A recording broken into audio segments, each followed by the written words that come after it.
Good evening and welcome to the San Bruno City Council meeting of May 9, 2017. Roll call, please. Vicki?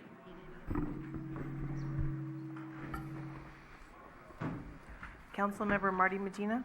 Here. Councilmember Rico Medina. Here. Councilmember O'Connell. Here. Vice Mayor Ibarra. Here. Mayor Ruane. Here. I'd like to thank the Garden Club for the flowers they always provide for our meetings. And let's see. Steve Firpo, would you lead us in the pledge, please?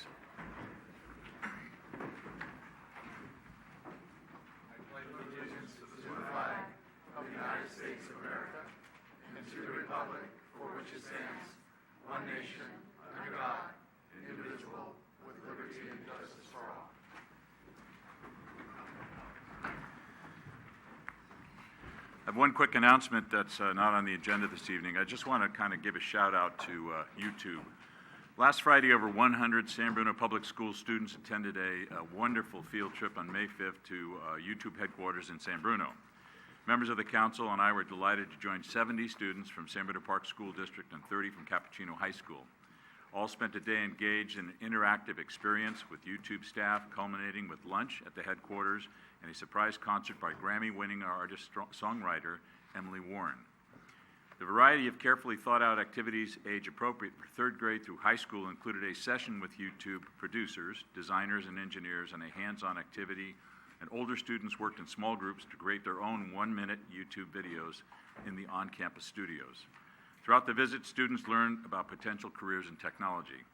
Deep appreciation to YouTube, in particular Rebecca Prozon, Chief of Public Policy and Government Affairs, Bay Area for Google, for the special partnership that has developed between the San Bruno Park School District and YouTube around education and the welfare of youth in our community. It was a magical experience for San Bruno students, transforming their imaginations and opening their eyes to dreams and possibilities few had considered. So once again, thank you, YouTube. They're really becoming an integral part of our community, and especially the San Bruno Park School District. We have two presentations this evening. The first is to present a proclamation declaring May 21st to the 27th, 2017 as Public Works Week in San Bruno. And I will read this. Let's see. Whereas the services provided by the San Bruno Public Services Department are an integral part of our citizens' everyday lives, and whereas the support of citizens is vital to the efficient operation of the Public Services Department systems and programs such as water, sewers, streets, storm drainage, and whereas our community's health, safety, and comfort and quality of life greatly depends on these facilities and services, and whereas the efficiency of qualified and dedicated personnel who staff the Public Services Department is enhanced by the citizens' attitude and understanding of the work they perform, and whereas this year's theme, Public Works Connects Us, celebrates the vital role Public Works plays in connecting us all together. Now, therefore, I, Jim Ruane, the Mayor of the City of San Bruno, proclaim May 21st, 2017 as Public Works Week in San Bruno and call upon our citizens and civic organizations to acquaint themselves with the issues involved in providing our public services to the community and to recognize the contributions that our public services officials and staff make every day to our health, safety, comfort, and quality of life. I'll ask the Vice Mayor to present this to Jimmy.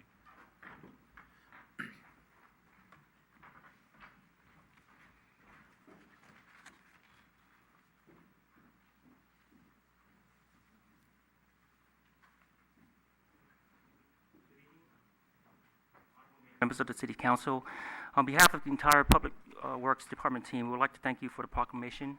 The city has a group of very dedicated public works staff who works very hard every day to provide the critical services and programs that our residents and community count on. There are a lot of tasks that our staff does, such as testing water quality to ensure it meets regulatory requirements, quickly responding and repairing to water main breaks and keeping our drain inlets free from debris, cleaning sewer pipelines to ensure it's continuously flowing, and providing maintenance to many of our water and wastewater facilities. This year, we initiated a lot of projects that are in the process of improving the very much needed water and wastewater infrastructure so the city can continue to provide a safe and reliable services to the public. Our department continuously strives to deliver the high quality service to our community residents and businesses. I'd also like to thank many other departments in the city that support our department, and also the City Council for your continued support. I'd like to invite our residents and council to the Public Works Day, which will be on May 24th from 10 a.m. to 1 p.m. in City Park at the parking lot adjacent to the City Park pool. There will be information about our programs and services, as well as equipment demonstration. So I've got some flyers here, which I'll leave behind the table for everyone. So thank you. Thank you. Our second presentation is a proclamation declaring May 14th to the 20th, 2017, National Police Week in San Bruno, and announced Police Recognition Day at Tanforan Mall to be held on Saturday, May the 20th. Declaring the week of May 14th to the 20th, 2017 is National Police Week in San Bruno, whereas our community's public welfare and safety is greatly dependent upon our law enforcement officers, and whereas President John F. Kennedy first designated May 15th as Peace Officer Memorial Day in 1961, and declared that week National Police Week in recognition of the men and women who stand guard to protect the people of the United States through law enforcement. Whereas we honor those men and women of law enforcement who, through their courageous deeds, have made the ultimate sacrifice in service to their community, and we pay our respects to the survivors of these fallen officers. And whereas the members of the San Bruno Police Department play an essential role in protecting the rights and freedoms of the citizens of San Bruno by safeguarding life and property, by protecting our citizens against violence, disorder, and deception. And whereas the men and women of the San Bruno Police Department and all law enforcement officers unceasingly provide a vital public service despite the risks and hazard faced. Now therefore be it resolved that I, Jim Ruane, the Mayor of the City of San Bruno, hereby proclaim the week of May 14th, 2017 through May 20th, 2017 as National Police Week, and I encourage all residents to join me in commemorating law enforcement officers, past and present, who have rendered dedicated service to their community by preserving the rights and security of all citizens. Rico, would you present this for me, please? Thank you.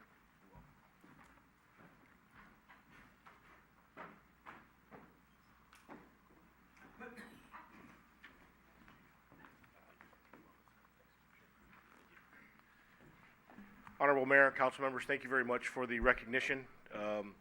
I'd like to acknowledge staff who came in tonight to show their support, and also mention our Police Day at the mall coming up on May 20th. The Police Department, in conjunction with the shops at Tanforan and the Citizens Crime Prevention Committee, are once again holding this popular event on Saturday, May 20th from 10 a.m. to 9 p.m. at the shops at Tanforan. This will be the 35th year that the Police Department has hosted this event. Police Recognition Day is held during National Police Week, which, as you mentioned, honors law enforcement officers killed or disabled while serving their communities. The theme of this year's event is crime prevention and public education. As in years past, we expect this exciting event to draw many visitors from San Bruno and neighboring cities. The event will feature police vehicles and equipment on display from many different local police departments. Police officers will be on hand to answer questions and provide crime prevention tips and information on law enforcement career opportunities. Police canine handlers will also provide demonstrations that showcase the talents of their canine partners and how well they work together. Police Recognition Day is a great opportunity to meet and greet the officers that work in your community, and we hope that you'll take advantage and come on by and look for more information on our Facebook page, and we'll be putting some more information out shortly. Thank you again. We appreciate it. Thank you, Chief, and thanks to all the officers. Thank you very much. Item number 5 is review of this agenda.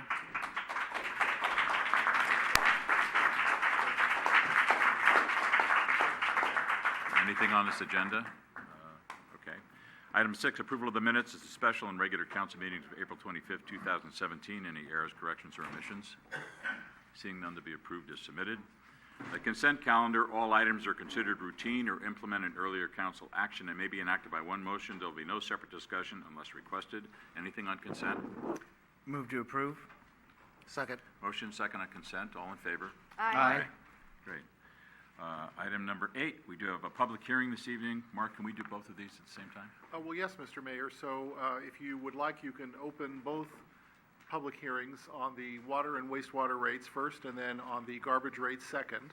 And when it comes time for members of the public to speak, you should feel free to come up at the microphone and speak about either of those topics, both of those topics, neither of those topics, but feel free to express your opinion on either the water, wastewater rates, or the garbage rates when it comes time for the public hearing, and we'll hold the hearing all at once, and then when it goes back to the City Council, you'll take separate actions on each of the ordinances. Okay, great, thank you. So we are going to hold a public hearing this evening. First, to hold a public hearing, waive the first reading and introduce ordinances enacting water and wastewater rates as presented in the notice of proposed increases mailed to all property owners and residents.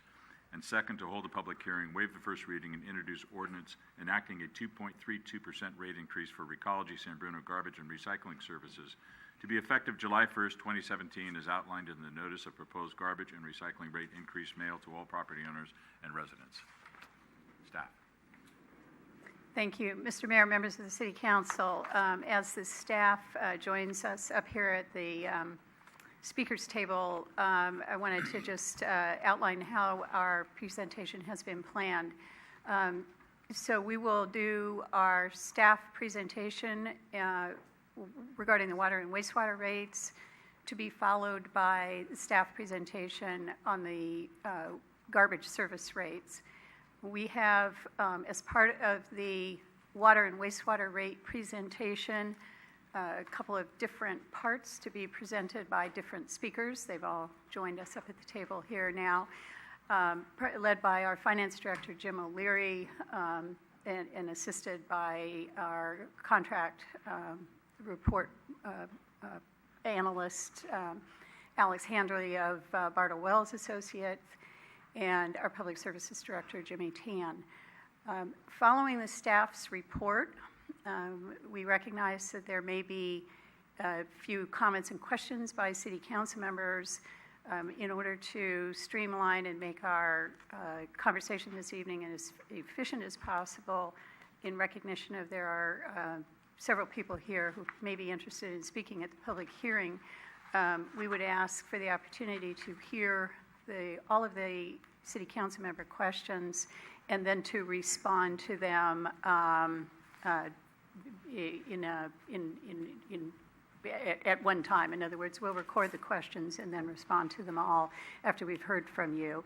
Similarly, we will do that with the public hearing to the extent that there may be items that need a response or an answer that are raised during the public hearing by residents. We would ask that we have the opportunity to record those questions and then respond to them after all of the speakers have finished their comments. Okay. Thank great. you.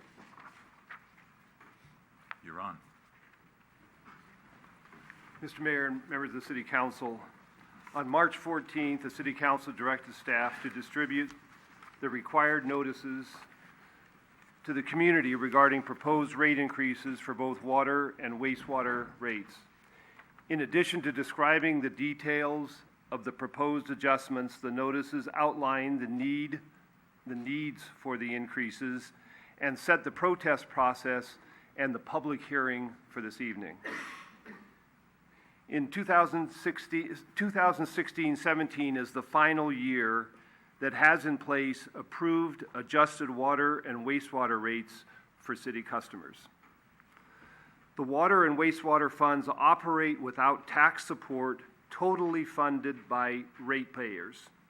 At City Council direction, these funds have been set up as enterprise accounts, enterprise funds, meaning that each is a business operation with all revenues and expenditures recorded in the individual funds. In the trust agreements required in the 2013 wastewater refunding bonds, the city agreed that they would adopt charges for services that would exceed projected expenditures each year. This is a covenant that the City Council and the city agreed to in that refinancing. The current rate study contemplates issuing debt for the water fund over the next 5 years, and the same rate covenant would be standard and necessary if that debt were issued over the next 5 years. Multi-year rate adjustments were last approved by the City Council in 2009, close to a 10% increase in each fund in each year. The analysis in 2009 actually covered 10 years and projected the requirement of 10% annual increases all the way through 21-22. At the direction of the Utilities Subcommittee, to even out revenue requirements and to ensure the lowest rates possible for the customers, the rates presented tonight are with a 5% annual adjustment, and the recommendation of the committee presented on March 14th was that the 5% increases was a fair and reasonable approach. City Council awarded a contract to Bartle Wells Associates in 2016 to develop a rate and sewer rate study for beginning the 17-18 year.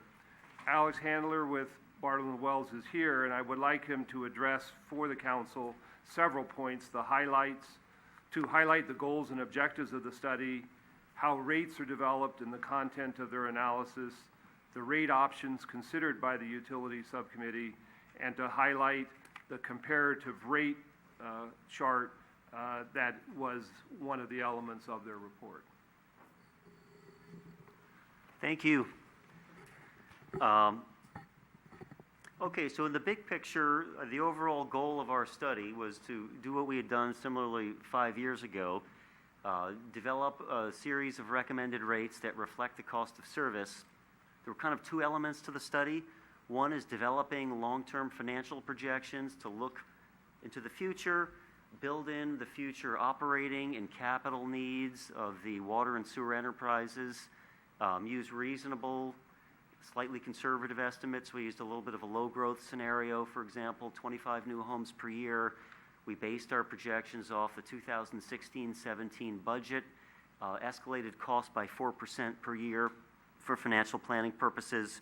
We used the latest capital improvement programs that the city staff has been developed to address many of the city's infrastructure needs. And the big picture looked to phase in the rate increases over 5 years to provide a level of financial stewardship and fund the costs of operating and capital needs. The second element of the rate study was looking in a little more detail at the city's water and sewer rate structures. You have rate structures that are been in place since 5 years ago. There's been various things that have changed in the system. We wanted to make sure that they were still well reflective of the cost of service, so we developed new rates from the ground up, and your rates were pretty much in line with cost of service. There's just a few very minor modifications to keep rates aligned with costs. As you know, the city's facing a lot of financial challenges on the water and wastewater side. For water, there's a capital improvement program that's identified over $70 million of high priority needs, including replacing old water tanks. You've got a lot of old aging pipelines, just like every other agency on the peninsula, that need addressing. Wholesale water rates, which is only a portion of your water supply from you buy water from the San Francisco Public Utility Commission. The wholesale rates have more than doubled since 2010. And the SFPUC came out with new projections within the last couple of months that foresee another 27% increase over the next 5 years. And like everything else out there, water and sewer are dealing with ongoing cost inflation, whether it's electricity, staffing, health insurance, chemicals on the wastewater side, small rate increases, even if nothing else was being addressed, would be needed just to stay afloat and tread water. On the sewer side, in addition to having old pipelines that need repair and replacement, you've got about $25 million that have been identified to address a legal consent decree from San Francisco Baykeeper, replacing pump stations and inadequate sewer lines to prevent sanitary sewer overflows. Again, this is something many of the agencies on the peninsula are currently dealing with. And you're doing all this in an environment where your citizens have responded admirably to drought by cutting water sales by 20%, which has affected the revenues of both water and sewer enterprises. So we put all this in what we think are very reasonable, conservative financial projections, worked with staff, ran these numbers by the City Council subcommittee, and we developed a few different rate scenarios. One was the 5% rate increases for the next 5 years that's being proposed in the Prop 218 notice, but we also looked at a little more aggressive rate scenarios to generate more funding for the city's capital needs. One was an 8%, 7%, 6%, 5-5 scenario, and the other one was a straight line 6%.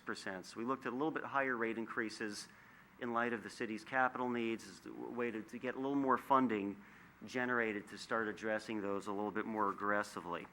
And so what came out of that was the 5% rate increases approved in the Prop 218 notices. Everyone always wants to know, how do our rates compare to all the other agencies out there? So we have done some surveys of regional water and sewer rates, and yours are in the upper middle range, same as where they've been in recent years. And you're not alone with needing rate increases. Virtually every agency in the area needs rate increases, whether it's the wholesale water rates or capital needs for pipeline replacements. So I pulled together a little list of what some other agencies are doing. Now, some agencies are already in the middle of multi-year rate increases. They've already adopted these. Other agencies are going through the Prop 218 process, same as you right now. Just to highlight some of them, of your neighbors, Hillsborough has an 8% water rate increase adopted and a I think it was about 10% sewer rate increase. Burlingame had a 7.5% water rate increase they recently adopted. North Coast County Water District, 20% water rate increase. Mid-Peninsula Water District that serves Belmont has adopted a 6% water rate increase. Redwood City, 7.8% water rate increase. I'm not going to read them all. Just a few on the sewer side, because that's where there's a lot of more challenges with agencies with infrastructure. San Mateo is considering a 36% sewer rate increase. That's been in the news quite a bit lately. They've got to rebuild their treatment plant and address a lot of collection system upgrades. Foster City is going forward with a 14% rate increase, 14.25%. Last night, Pacifica just adopted an 8% sewer rate increase. South San Francisco is looking at a 15% sewer rate increase. So you're not alone in needing rate increases. And again, the goal of this was to kind of slowly, gradually keep rates moving in the right direction to address the operating and capital funding needs. And I will leave it at that and turn it back over to Jim.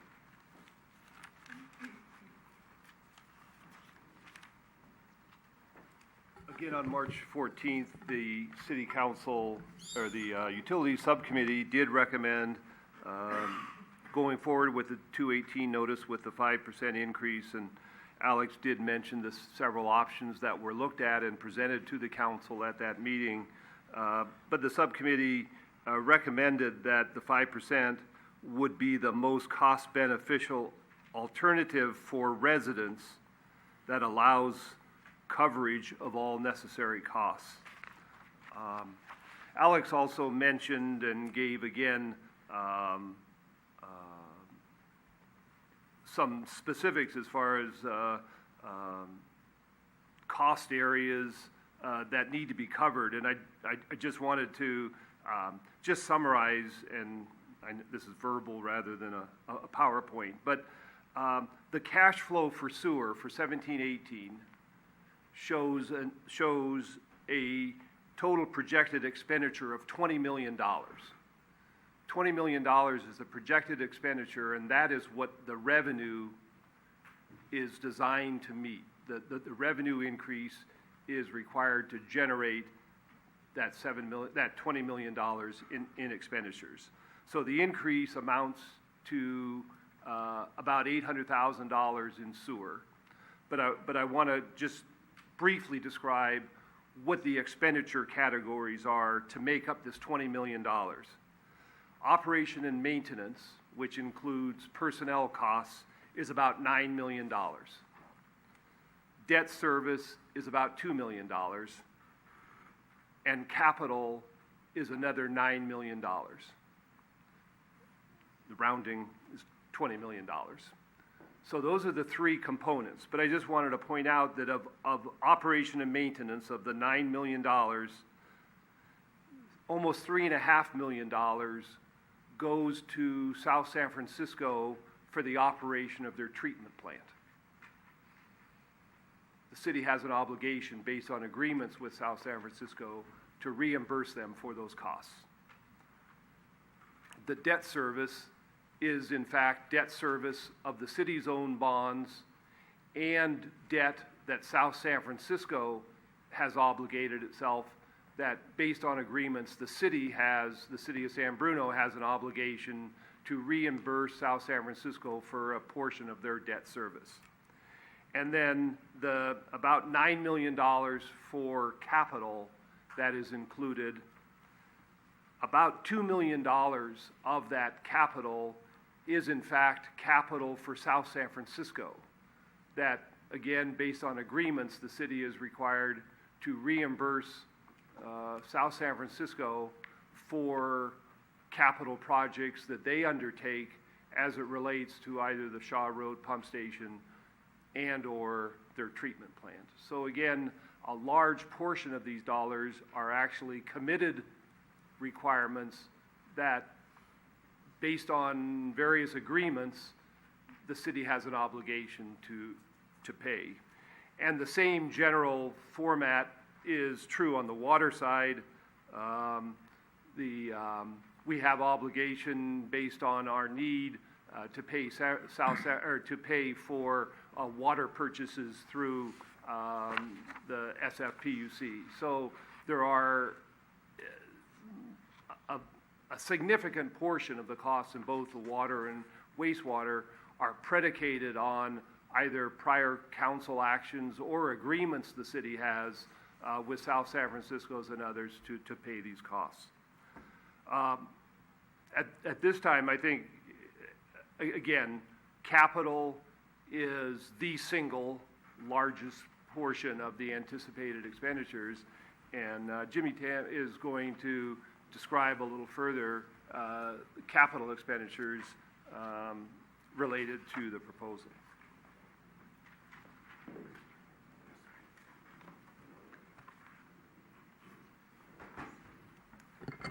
Good evening again.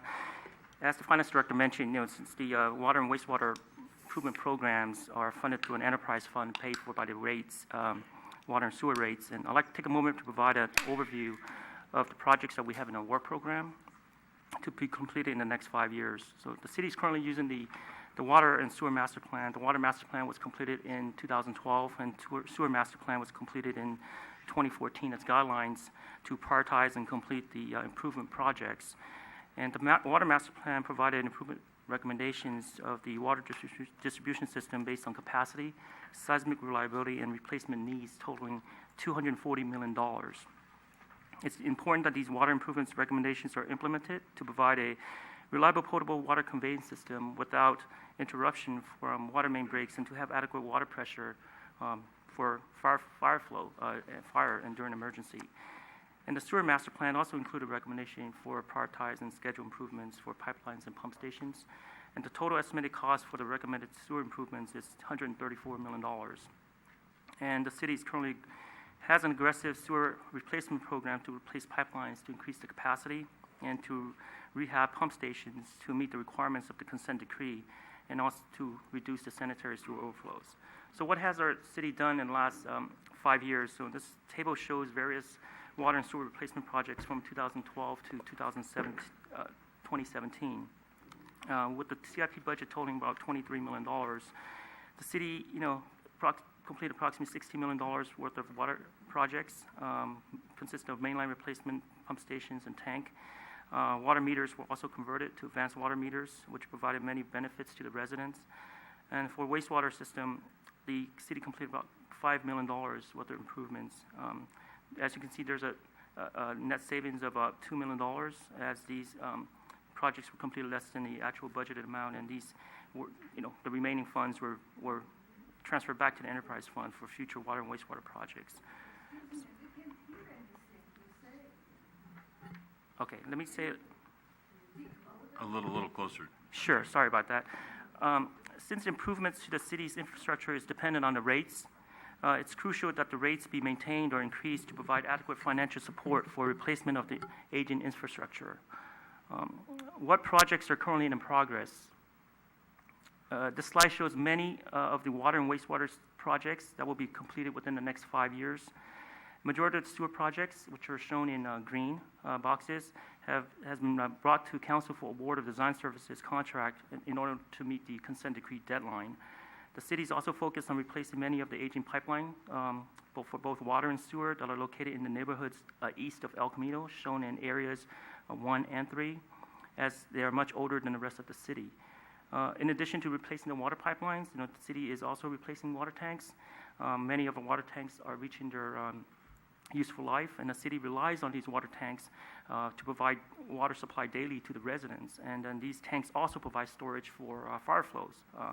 And since we live near the San Andreas Fault, which is located just right by along Highway 35, it's crucial that these water tanks are upgraded to meet the new seismic requirements. And these tanks were designed back in the 60s and 70s, and to those standards. So right now, the seismic standard has changed, and failure of these tanks, as you can imagine, during a seismic event, will cause major damage and flooding issues. So as you can see here, as I mentioned, there are a lot of water and wastewater projects underway. Here's just a list of the water projects that will be completed in the next 5 years, totaling about $42 million. And the highlighted projects in red have already commenced, and staff will be bringing to council for design services of other projects once funding are available. And these are all the wastewater projects that's in the next 5 years. The total is about $48 million, and again, the ones in red have already commenced, and many are already underway. There's construction for the Spyglass pump station it's starting already, and we completed 2 projects, one Trenton and one Genevieve, recently. So we're making great progress to meet the consent decree deadline, which is next year, July 2018. So, and that's all I have. Thanks.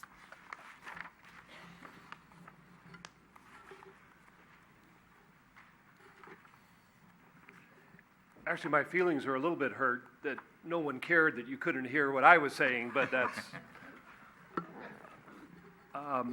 Just if I could clarify one point, and that is I made several references as it relates to South San Francisco and the city reimbursing South San Francisco for various costs. The costs that arise is really at the jointly owned South San Francisco and San Bruno treatment station. So it is an obligation for a facility that the city of San Bruno partially owns. And so it's not reimbursing somebody else for something outside of the norm. Again, it's for a facility that the city of San Bruno is the joint owner of. I would just conclude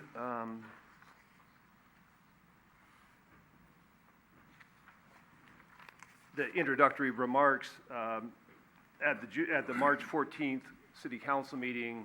In the course of the council discussion, there were some points raised and questions asked that staff didn't have an opportunity to respond to, and included in the packet are several pages of our understanding of questions that the council asked about prior city council actions, about funds and funds that may have arisen as a result of prior city council action related to responsibility for laterals. There were and other questions that in some detail. If the city council at any point, if there's anything unclear or you would like further discussion on those, staff would certainly appreciate that opportunity. So that is the conclusion of the staff report. All right, thank you. Anything else, Connie? So I think if it's the council's pleasure, we could either accept your questions now and then go to the garbage rates, or however you would like to handle that. Do you want to go right into the garbage, or would you rather? I think we should stay on this. Okay, stay on this. So, Marty, do you have any specific questions regarding the water, wastewater? Questions, and then we'll have our comment after any questions after all public comment, correct? Well, what I'd like you to do is ask your questions. Staff will write them down. go to Rico, he has questions, maybe staff, and then staff will answer those questions that they can all at the same time. So we're not doing it back and forth. Right.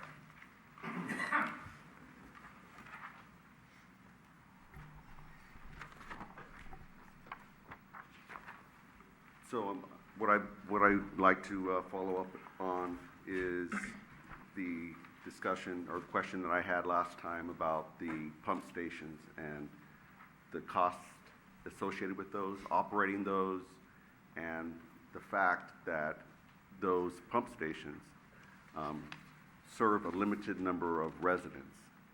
And often people are asking, well, why is our rate so high? And I believe I'm factual when I say that, well, in a newer city where there is a pump station installed, typically the residents that get serviced by that pump station would pay more for that pump station's operation and maintenance. And so the way San Bruno developed was that the pump stations that are in service, I think they average $2.5 to $4 million to replace, and I didn't get the cost information on how much it costs to maintain with the electricity, with the staff, with the chemicals, whatever it may, or I'm sorry, with the maintenance on that. So I was in explaining how expensive it is. It's part of the reason is that it's our model. The way we pay things in San Bruno is that we all share that cost, and so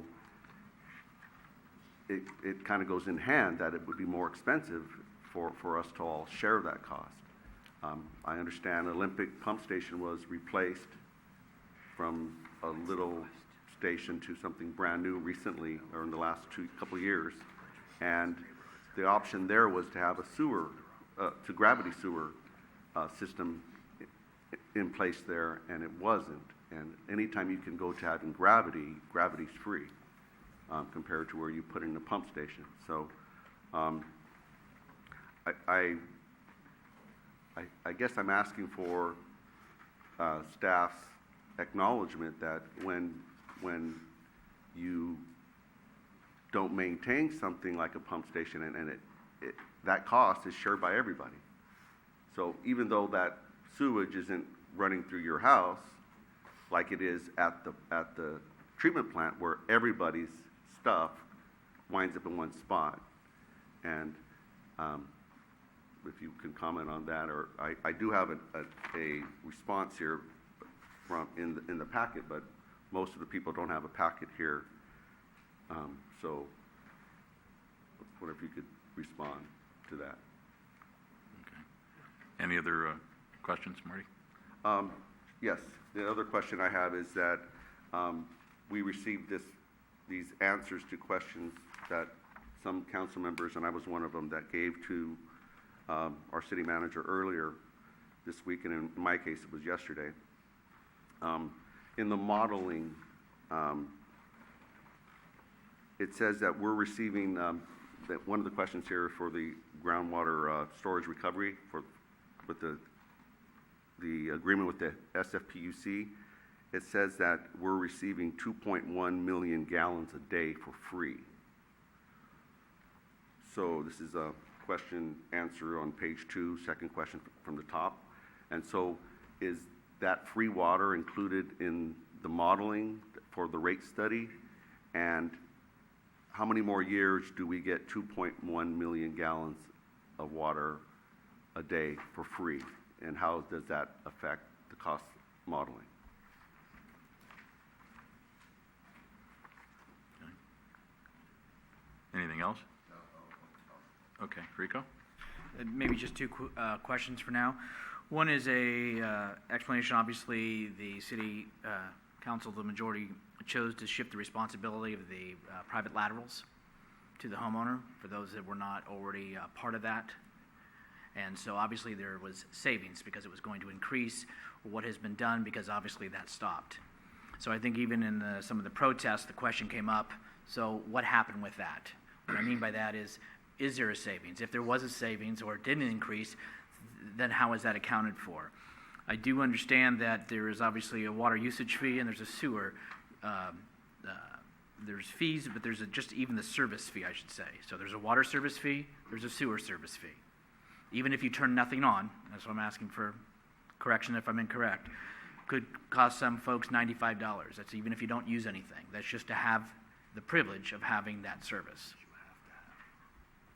So that's, I just want to be clarified that that is correct, my statement, that's all. Those are two separate questions, correct? I mean, You mean, did I make 3 questions right there? Or? Well, your second question had to do with the rate structure, if there's a flat there's rate and... there is a service fee. And the service charge, there's 2 components. Right, there's a usage and there's a service. Right, and then your first question had to do with the laterals. You're correct. Okay. Thank you for the clarification. Anything else? Not for right now. Okay. Ken? I want to be a little more general on these percentages, and I'd like to hear from the subcommittee eventually on, and I know it was mentioned at the previous hearing on why you decided to go from a 6% to a 5%. And I see it in the staff report that a 1%, each 1% is about 132,000 to 157,000. So on a bigger savings, you showed the last 5 years, and you showed that there were about $2 million in savings. So I'm curious as to a scenario of a lot less, say maybe a 3% increase. What would that do? And quite possibly if we had similar types of savings on our capital improvement projects, would that be enough? And so I guess it's going to the consultant as far as, the modeling of the rates. We're up here, we're not engineers, we're not public works people or anything. We have to trust a lot of, well, okay, you are somewhat. We have to trust what's in the reports. We have to trust the estimated costs of some of the most expensive projects the city incurs. So I want to get a better idea of how much fat is in here. I mean, how close are we as far as estimating? I mean, we're talking millions of dollars. And as much as there's a suggestion that we get certain neighborhoods to pay for it, I mean, that would, to me, that would be, a real deal breaker for those neighborhoods, because we're talking possibly a 20% increase in those neighborhoods that have a pump station or something. But I guess what I really want to get at is, what's the real, what's the drop dead figure? What would be the percentage? And and I know we go through some of these discussions in other projects. Is you got the no build, you got the minimum build, you got what the departments and the staff would like to build, and then you come into a compromise. Obviously, we can't, staff and the the consultant proposed something a lot higher. So we settled on 5% over 5 years. Was there a model for 3%? Was there a model for 4%? And what types of projects would not be? I mean, I need to be sold that, we just can't get things done for us, for this minimum, for a minimum increase. Do you understand what I'm getting at? I think consultant is nodding. Okay, so I think I got it clear. Thank you. Irene, anything? No, thank you. All right, I would just like to confirm, people have heard about the consent decree, maybe a quick explanation on what that is and what we have achieved since that was issued regarding sanitary sewer overflows. Because I think it's, if I'm not mistaken, at the very end of last year, we had one, otherwise we didn't have any. So, what are the ramifications if we do not comply with that consent decree? I would like to know that. So for staff, I think Marty asked a question about pump stations.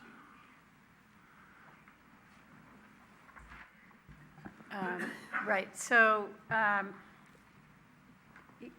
if we could start at the, Sure. could we start in a different order? Sure, as long as we answer them all, that's fine. Yeah, absolutely. So there was a question about the scenarios that were proposed, whether there was a lower than 5% scenario, and there was an assertion that the consultant proposed a higher rate scenario. I'd like to ask Alex to respond to that, but I'll say right at the beginning that there were a couple of scenarios outlined in the original draft study that was prepared by Bartle Wells. There was subcommittee review through the Utilities Subcommittee and a request by the committee to review a higher rate proposal that would allow acceleration of the capital program by putting more money into the program at the early years of the 5-year scenario. So that higher rate program was recommended for analysis or requested for analysis by the subcommittee, and subsequently there were 2 higher than 5. There was 5 straight across, 6 straight across, and as Alex mentioned earlier, 8, 7, 6, 5, 5 over 5 years. Ultimately, the subcommittee decided to recommend the 5%, but that was discussion at the subcommittee as opposed to a recommendation by either the consultant or staff. So, Alex, if you could respond to essentially the way you analyze rates in terms of whether cost savings from projects would how that would be effective, and address the question about FAT in the budget or the rates.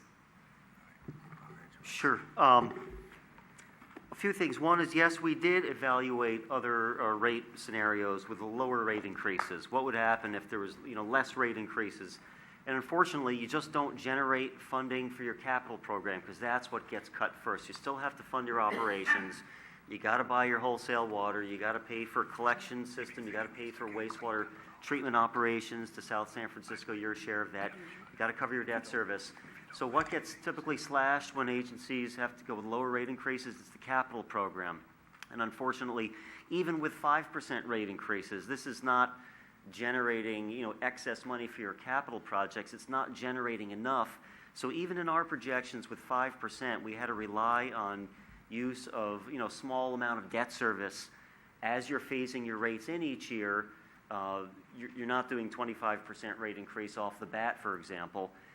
But as you're phasing rates in, you're still not generating enough for your capital needs, whether it's the consent decree or pipeline replacements or water tanks. So you're going to have to do some financing, even with the 5%. So it's not like there's fluff built in there. The prior rate study, when we looked back, this is going back 5 years, we did look at a more aggressive rate scenario, but that was also trying to even more aggressively take on the capital project. So when we started this project, that's one of the things we were told in the beginning, hey, let's look at it afresh. Let's try to balance the capital needs with the desire to keep rates as low as we can while still addressing those needs. So could you go lower? You're going to be losing money, not just the first year, you're going to be losing more money the second year. Now you're 4% behind. The third year, now you're 6% behind. By the end of the 5 years, you're generating, it would be $1.5 to $2 million less for water and sewer capital projects every year going forward. So I don't recommend going lower. If somehow things turn out better than planned and all of a sudden your capital projects are coming in at 25% of their bids, unfortunately, if folks know about the construction climate now, it's a real tough climate for doing projects, and a lot of projects are now coming in more like 25% higher from what I've been hearing from engineering firms that we work with. It's a tough bidding climate out there. There's a lot of work going on. There's not a lot of slack in the construction industry right now and going forward. A lot of huge projects. Apple's doing a $5 billion campus upgrade. Google, so many agencies are having to do pipeline repairs and replacements and rebuild treatment plants that are 20, 30, 40 years old now. But to get back to it, 5% seemed to be on the low side you know, in our projections, yeah, we don't put rosy scenario in our projections. We don't assume that, hey, water use is going to rebound to pre-drought levels, that, you know, that growth is going to be through the roof. You know, we've seen agencies do that, and these things don't pan out, and they end up having to do emergency rate increases and end up even further behind when they started. But we did try to err a little on the conservative side, but to be very reasonable. We're using SFPUC's own wholesale rate projections. I talked to folks at South San Francisco about what we can project from them coming down the line. So I think the numbers we've put in here have a very good basis for them. There's not fluff built into them. And even with 5%, you still have to rely on some debt. So I personally wouldn't recommend going lower. And knowing what the construction climate is and seeing, you know, the list of what you're trying to address, whether it's for the consent decree or just keeping up with your own needs of an aging system that's, you know, pipelines 50, 70, I've heard even over 100 years old. You know, that's what came out of this process was 5%. It's kind of I think on the low end, what is prudent for moving forward with financial stewardship to accomplish what you need to take on. I just want to mention that's close to what I was expecting. I don't want the rates to go up and then have nothing to show for it.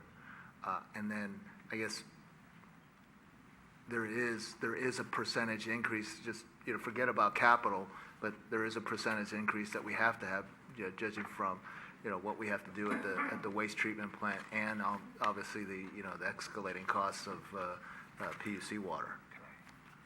Thank you. Okay. Could I just ask, in maybe completing the response to the question, I might have been a little inarticulate in what you quoted as far as the staff report saying, but just sitting here now, just order of magnitude, a 1% increase in the wastewater rate equates to $160,000, and a 1% rate increase in the water fund is a little over $120,000. So I might have split the difference in the staff report, but I think that is a more accurate depiction of going up 1%, going down 1%. That's the revenue change. Okay. So just to summarize, there are a couple of questions associated with if we make changes, for example, to the sewer laterals and related to the agreement with the SFPUC, how does that affect rates?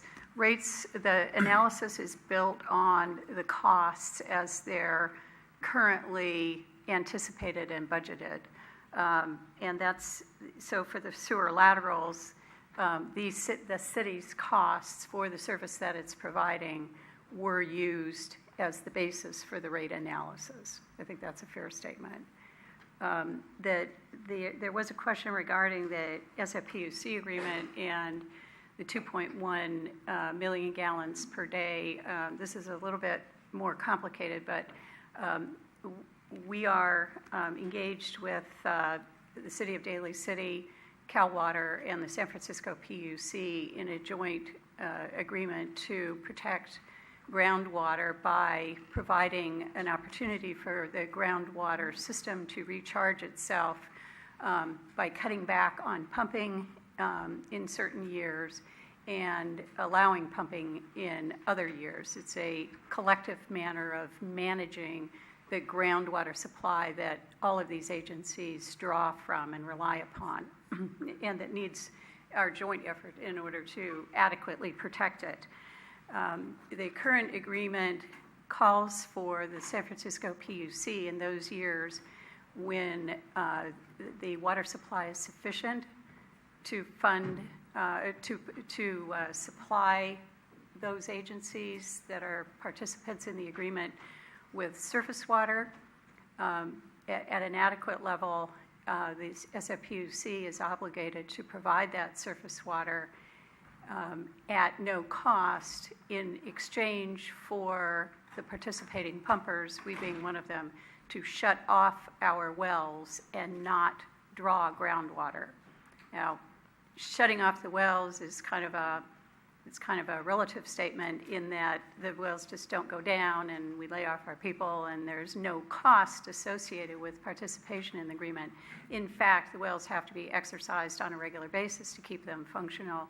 There is continuing cost associated with the whether the wells are actually producing water or whether they are participating in the agreement in a put cycle. So the agreement itself recognizes that the city will have cost whether or not it is using its wells to extract water. And in order to assure that the city remains whole, its ratepayers remain whole, and it doesn't incur additional cost by having to purchase more water when the wells are shut down in order to recharge the basin, then that water is provided at no cost. But again, these issues are among the many that were factored into the analysis that built the rates around the revenue requirements based on the many different factors that go into the operating and maintenance costs and capital costs associated with managing the enterprise facilities. Please. I heard the question as far as the lateral savings with additional component. I guess I just wanted to make sure. I think what the city I know what the city manager said is correct, but I think the question had to do with the application of savings that may have arisen from the city ending its portion of the responsibility. And I mean, I went back to the various staff reports and years of discussion on this particular matter, and what I could find, it was clear that any savings that would accrue from that action was going to be diverted to repairing main lines. And so that money is in fact budgeted and being spent for the repair of main lines, so there is no net savings to the water fund by that action. Again, there was a concern that would be an increasing cost to the city when we needed to do the mainline repairs for consent decree and other reasons. So that money that was spent on the sewer laterals is now being spent on the main line, and that is an expenditure component that's in the rate study. So just to follow with a couple of questions related to the consent decree and the cease and desist order compliance requirements, and then the associated question regarding pump stations. The city is under legal agreements that require us to proceed in a certain time frame on a certain schedule with certain capital improvements in order to avoid sanitary sewer overflows in the wastewater enterprise. The city has paid a fine. The city has agreed to the schedule and the requirements, and the city would be subjected to significant additional fines and penalties and legal action, potentially both by the Regional Water Quality Control Board as well as the independent environmental groups that originally sued the city, should it fail to complete the program as scheduled. So there's a significant cost associated with completing the pump station rehabilitations and replacements, a variety of other projects that are included in those orders, but failure to do so will cost us even more and potentially substantially more. Related to the costs of operating the pump stations themselves and whether those should or could be tasked to the precise locales where the sewage needs to be pumped into the system in order to gravity flow to the Shaw Road pump station from whence it is pumped into the treatment plant in South San Francisco. I think the short answer is we did not run rates in a manner that would exclude those costs because it is a cost of the system, the way that the system has historically been configured, operated, and maintained. And we have, and that is consistent with the way that most cities of our age and system operation handle the various features that together make up the components of the entire system and the operation of the system as a whole. In particular, the council member asked about the Olympic pump station, and I would just remind the City Council that before that pump station was designed and scheduled for replacement and rehabilitation, the city spent a extended period of time evaluating the opportunity to abandon the pump station and to create a system whereby the effluent could flow on a gravity basis to the treatment plant or to the Shaw Road pump station. Council members may recall that after, again, an extensive period of evaluation, that it was determined that the necessary agreements with other agencies into whose systems that effluent would need to travel actually created a higher cost on an ongoing basis. In other words, the long-term cost of doing the project a different way so that gravity flow could be utilized was actually, in the long term, more expensive than replacing the the pump station itself and continuing the regular operation of the pump station as a means of transporting and conveying the effluent from that particular area of the city. So again, the short answer is that we did not run rates. Presumably, the revenue requirement of the wastewater enterprise would be lower if the pump station rehabilitation was removed and tasked to individual neighborhoods that are served by those facilities. The rates were not run in that manner, and we couldn't provide any credible estimate to the City Council of what the revenue requirement and the accompanying rates might be if we did that. Just a reminder that the City Council has directed the advertisement, the noticing of a flat annual 5% rate program over the next 5 years. Should the City Council wish to address that issue in a more substantive manner, additional rate and cost analysis could be done at any time during the 5 years. A change of policy, a change of ordinances and legal requirements could hypothetically be done, and the rates could be changed to a lower amount at any time during those 5 years. The Prop 218 process precludes you from raising rates above the scheduled amounts without, at any time, without an additional notification and protest process. So we could certainly do that if the City Council has an interest and were to so direct us. Unless there are other response comments, I Rico had a believe we question covered on the service issue. charges. Rico? Yes, it was just a matter, well, Go ahead. Jim, you articulated it to me, so do you need me to restate, or? Well, I just wanted to, if your question is looking at water, for instance, the water rate is based on two components. One is the monthly service charge, and one is the quantity charge. So, I mean, what you said is correct. The quantity charge is based on tiers of usage, but everybody pays a monthly service charge if they use any water or not. So if if that was your question, I'm confirming that that's correct. Yeah, if I could just add something into that, yeah, the rates have the two components, the fixed and the variable usage-based component of the charge, which is common for many agencies out there.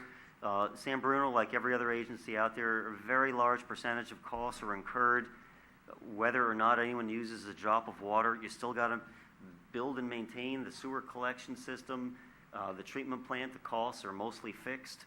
Your water system, sure, you buy some water from SFPUC that's variable, but all the staffing, the facility maintenance, a lot of that is just maintaining that you've got the capacity there to serve someone when they turn on the water or when they flush that toilet, whether they've used much in the prior month or not. So there is a component of the charges that are fixed. I'll point out your charges actually have a low fixed component compared to a lot of other agencies. We work with a lot of agencies on the peninsula, and I think about somewhere in the range of approaching half of them have sewer charges that are 100% fixed. So you got to pay the full sewer charge every month, whether you put in one drop or not. Here you have a system where it's a partial variable, partial fixed, partial variable. So customers here have a lot more control over their bill than they do in a lot of other agencies out there. Does that answer your question, Rico? For now, yes. Okay, yes. Marty? Just a follow-up question to that so I understand the billing practices. So somebody has their service, they decide they're moving, they turn off their service. So 3 months go by. Does the property owner pay for that continued capacity charge during the 3 months? Because they really should be, from what you're explaining to me, that it's a fixed cost. We still have people driving around in trucks. So that is something I think if we're not doing, it seems that we should be capturing that rate, and you're nodding your head, so it seems like maybe you're agreeing with me? Well, I generally agree with that, but that's a policy decision for council to make. Certainly, there's a lot of agencies that allow folks when someone moves and they shut off the system that they don't have to pay the charge anymore. But then they may have a reconnection charge. But what the law is out there, there was a Supreme Court case that validated that yes, if you have a fixed minimum charge, that it's quite legitimate to keep charging that even if someone moves out of their home, because you still have to maintain capacity in the system to serve the next homeowner. Okay. Any other questions for staff this time? Okay, let's talk about the garbage situation. No, we're going to do it all at the same time.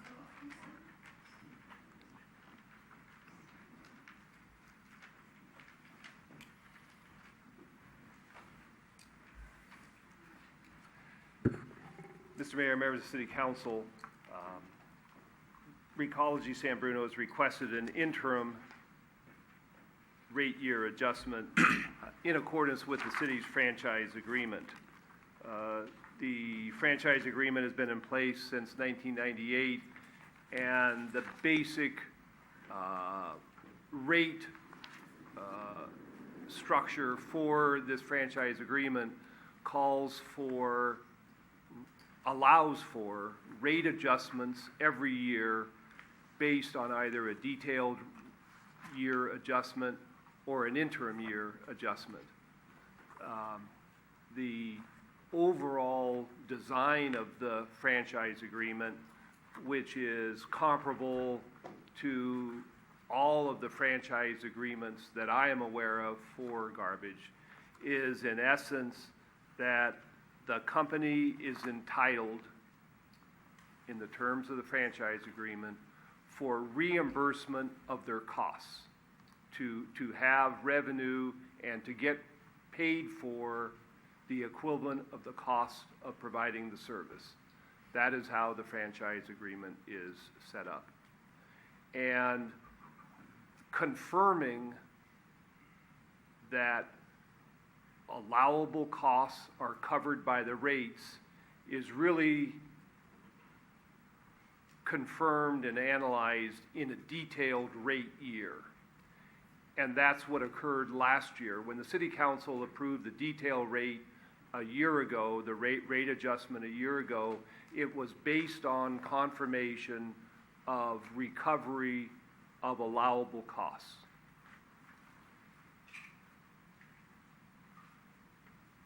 In an interim year, there is very simply a provision allowing for an increase based on 80% of the change in CPI and any allowable pass-through costs. In this particular interim year, we have included the calculation, and their application includes coverage, this 80% of the CPI, and also the increase in their disposal costs that are passed through at the landfill. And so those two are allowed under the franchise agreement. And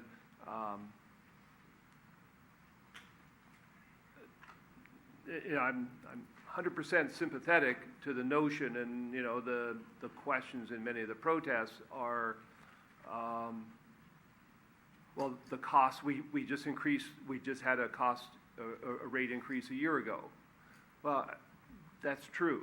And the allowance for the company to recover their costs is the basis of the franchise agreement, and that is the basis on virtually all franchise agreements for garbage. I think the one area that the council and the public could be most interested and most concerned about is the company being as efficient and productive as they could be? Because your analysis a year ago confirmed their costs, so there's no question about their costs. But the lingering question can be, are they being as productive and efficient as they can? And I think I can answer that question and be comfortable with it. To give you an example, in 2015, late 2015, the company came to the city and said we had an opportunity to transfer disposal from one landfill to another. And in doing that, there is no incentive. And in fact, if you really want to drill into the franchise agreement, there's a disincentive to the company to propose that to the city. Because in doing that, all of the savings benefit the ratepayers. Switching landfill doesn't benefit the company. And like I said, the more their costs, the more their profit. So there's a disincentive for them to come forward and do that.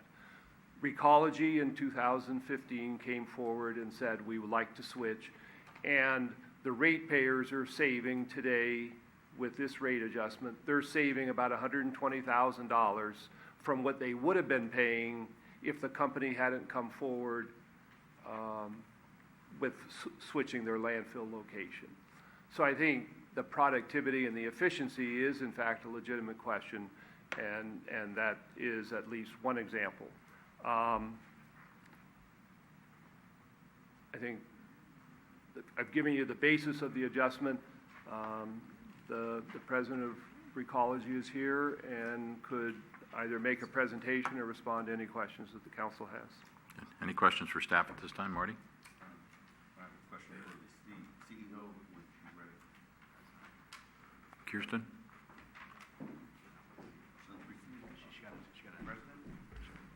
General manager. General manager, I'm sorry. But wow. CEO, though, why not?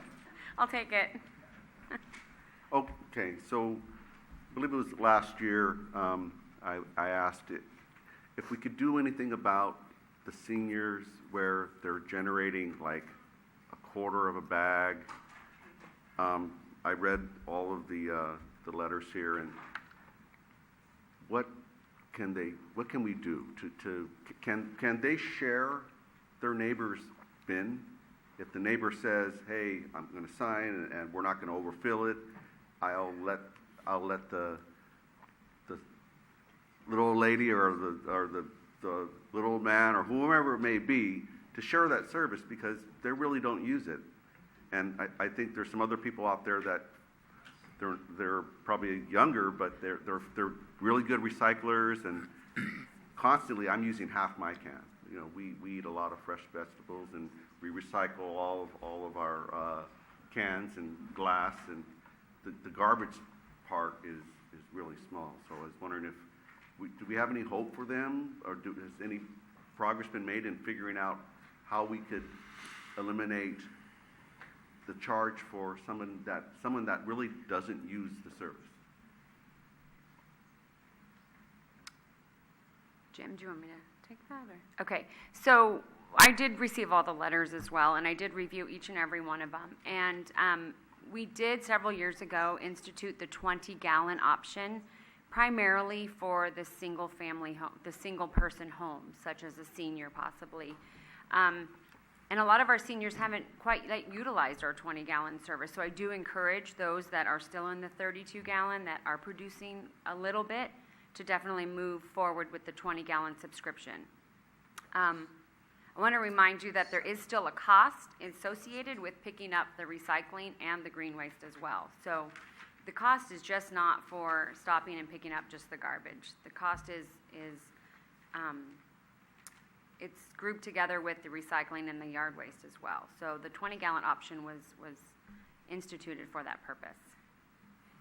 I would just add a couple of comments to that. The city's policy and ordinance, as many, if not most, other similarly situated cities, does require every premise in the city to subscribe to and pay for regular solid waste collection services. There are a variety of different reasons for that, but that ordinance and those requirements, if some other, so let me just say, Recology is complying with both the intent and the letter of that requirement, as are we. And by providing programs that allow residents, not just seniors, to manage their own utilization of solid waste services, we've been pretty effective in at least providing options. The last thing I would mention is that seniors and others on low incomes receive the opportunity of a very healthy discount under our program here in San Bruno as well. And neither the finance director or I can remember if that's 20 or 25%, but it's a significant reduction in the rate available for seniors and other low-income persons. So if I can follow up with that. So it's an ordinance that the council can change to allow under specific circumstances, and we can figure that all out, but there is an option for that to follow through with. And even though the one person decided they didn't want the garbage, but they could also say they don't want the cuttings, they don't want the recycling, they could fit whatever. There's one letter from somebody that they basically eat out a lot, and they generate like one little bag. Maybe I can guess they could just, drop it right into my bin. I have plenty of room. And if there was any problem with somebody trying to take advantage of that system overflowing, we already have something in place where you give them a notice and you charge them extra for an overflowing bag. And my last part of that, in the staff report, it shows that the 32-gallon toter, but the 20-gallon toter, how much is that a month? Today it's $22.77. $22.77. And the 32 is $29.37. And that's going to increase too? Yes. The little toter? Yes. Even though it's not in the staff report? Does that mean that we have to add it? It's in the ordinance. Okay. On page 136. Okay. On page 132 it isn't. So getting some information out to those that want a smaller toter is something recommended, and looking forward to possibly having a discussion and changing the ordinance is something that I'd be interested in doing. Okay. If I may, Mr. Mayor, through the chair, on the last topic about changing the ordinance, it is true that the city council could change the ordinance that requires each premise to have garbage service. That is an ordinance that is, I would say, universal. And the reason why it's universal is because it would be, cities would find it impossible to enforce and monitor private agreements between neighbors to share municipal services. So, for example, we generally don't allow people to share their sewer line, except in those few situations where there might be a shared lateral. We don't allow people to share their water lines. I'll take your water. We don't allow people to share their electricity by running an extension cord from one house to the other. And similarly, sharing garbage service among residents would be one of those things that would present a very difficult enforcement problem. And that probably explains why no city that I'm aware of does that, and why the refuse service is required for each resident. All right, thank you, Mark.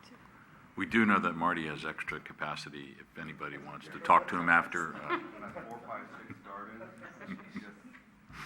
Any other questions regarding the recology rates? Rico? Through the chair, thank you.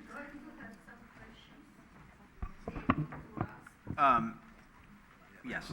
Yes. We haven't opened the public hearing. When we do, you'll get a chance. I have the same hope. Never happened.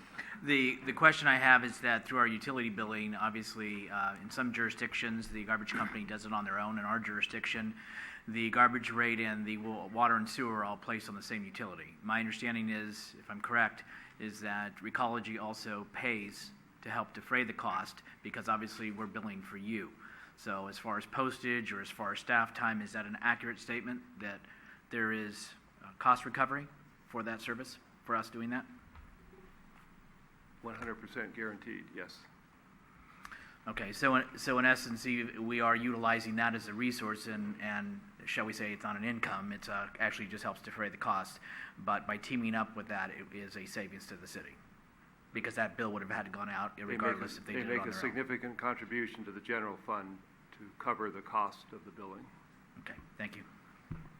Any other questions regarding recology? Okay. At this time, we will open the public hearing. Would anyone from the public like to speak to us on either the water and wastewater rates or the garbage rates? Just stand up there and tell us your name and your street, please.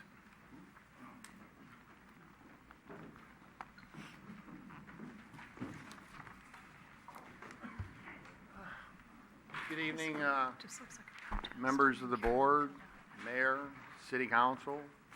I'd like to, number one, acknowledge that the police department got their award. It's a good thing to have. Actually, I thought they were all here to deal with the people with the water. Yeah, exactly. My name's Mike.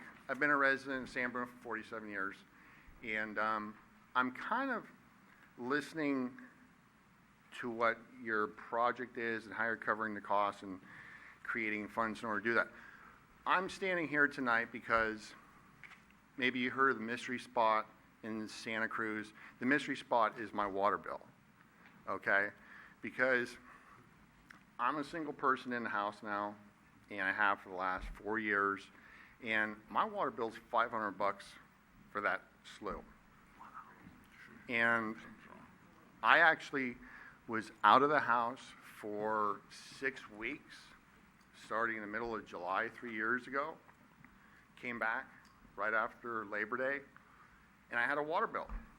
So I went to the water department, and one of the other items tonight, I'd really like to know who the decision maker is, of who you speak to get an answer and get an effort to get things fixed. Because when I went to the water department, they explained it to me that, well, you are paying from the time of the 8th to the 8th of the next month, and maybe that's the reason why you still had a water bill. Well, yeah, but there's no water usage, so how could I possibly have a water bill? Typically, when I go to the water department, the utility billing, that conversation always end up, sir, I think I give you enough information. Is there anything else I can help you with? Okay? They get frustrated because they don't have an answer, and I understand they're not decision makers. Okay? I had watched the cable TV that you did before you put in the new meters here a couple years back, and one of the things that I noticed is that they had actually maybe said it by mistake, that the reason we have a billing that comes out every 2 months is it takes that long to walk to each house one time. So are you averaging what I'm using 1 month, and I might have the family over for a couple weeks, and then all of a sudden it's back to normal, but you're taking the money for something that I'm not using? The other one is the sewer fee. It was explained to me that it's a direct correlation of basically how much water you use is how much that platform is established. Well, what happens if you're watering the lawn, or if you're washing down the back patio, or if you're washing other than anything going down the sewer? Not as a complaint, but I will have to say, I always have water, I always have electricity, the garbage is picked up, it's clean, you do your job very well. But it gets back to this established water bill. I've asked my neighbors, 47 years, what's your water bill? You got 4 people. It's $283. What's your water bill? It's $325. Mine's $496, and I'm one person. So how could you flush a toilet 4 times more than me, but my water bill is higher? Okay, we've got to wrap it up, Mike, but I would suggest you can actually get online and look up your own account and see where and when the water's being used, because it sounds to me like you have a leak someplace. I talked to somebody within the city, and they sent up a gentleman by the name of Marty. He looked, he's found no water leaks whatsoever. Unfortunately, I have 2 friends that work for the city, and they said, hey, you didn't hear from me, but those water meters we put in were actually the wrong ones. Okay? Your bill is not any more accurate than what it's supposed to be. If you know of who I can have come up and say, hey, yeah, you stand here and look at this and tell me why my water bill is so high. Why don't you give the city clerk, the representative I'll there, do your that. name? Okay. One other thing, too, I thought maybe when it gets to the garbage part of this, isn't the green and recycle part of that, I've been told that that's free. We don't pay for that. I've heard that here's your garbage bill, but if you put the thing out at night for the green, you don't get, you're not paying for that. Okay, we'll That's get you, part we'll of get the you an withdrawal. answer. So, thank you. Next, please. Good evening. Jim Evangelist, 105 DeSoto Way.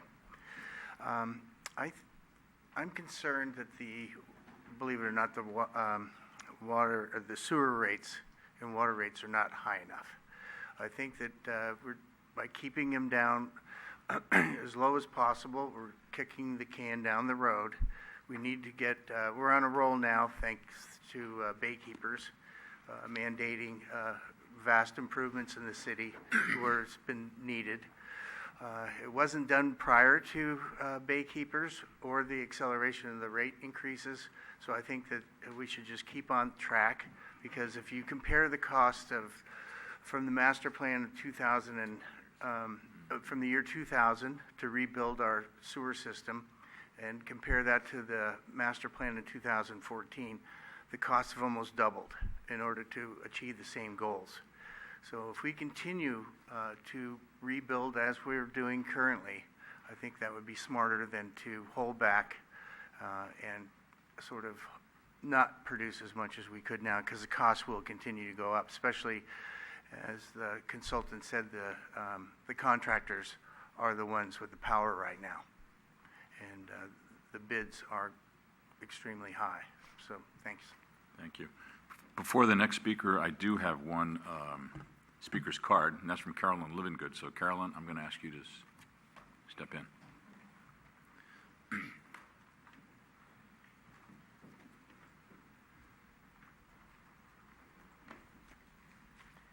Carolyn Livingood, Sherrill Drive.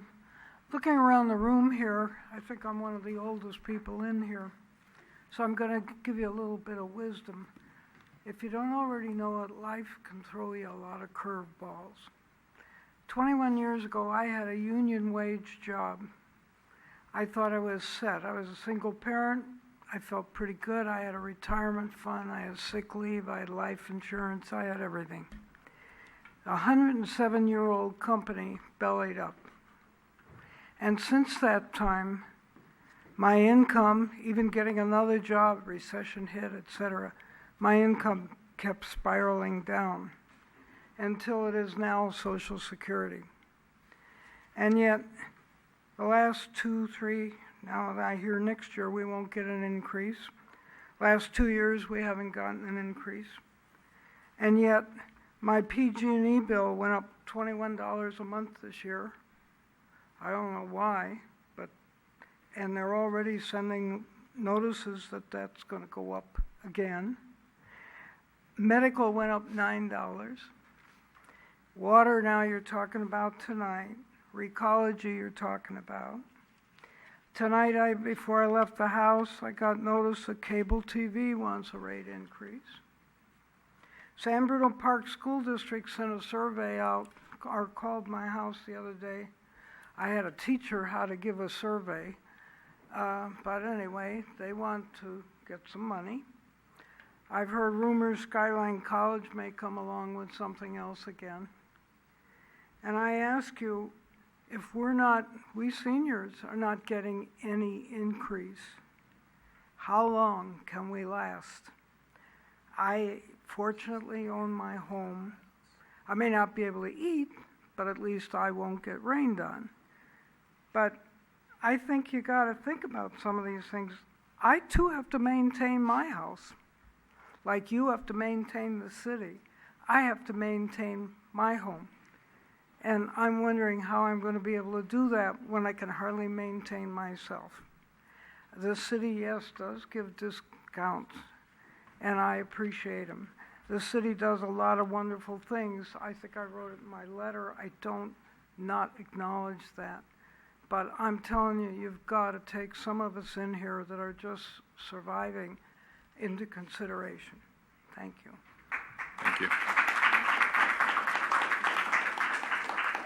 Next speaker, just tell us your name and your street. Mike Brainy, 141 Elm Avenue. So, Mr. Chairman and members of the council,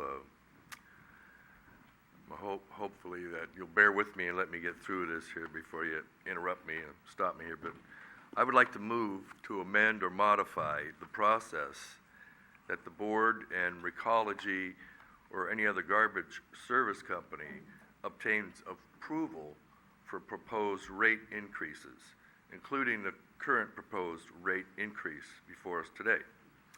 The amendment to require that a pre-addressed postcard with instruction for required information and signature of the property owner / customer of said garbage service to agree or not agree or protest the proposed rate increase to be included with the notice.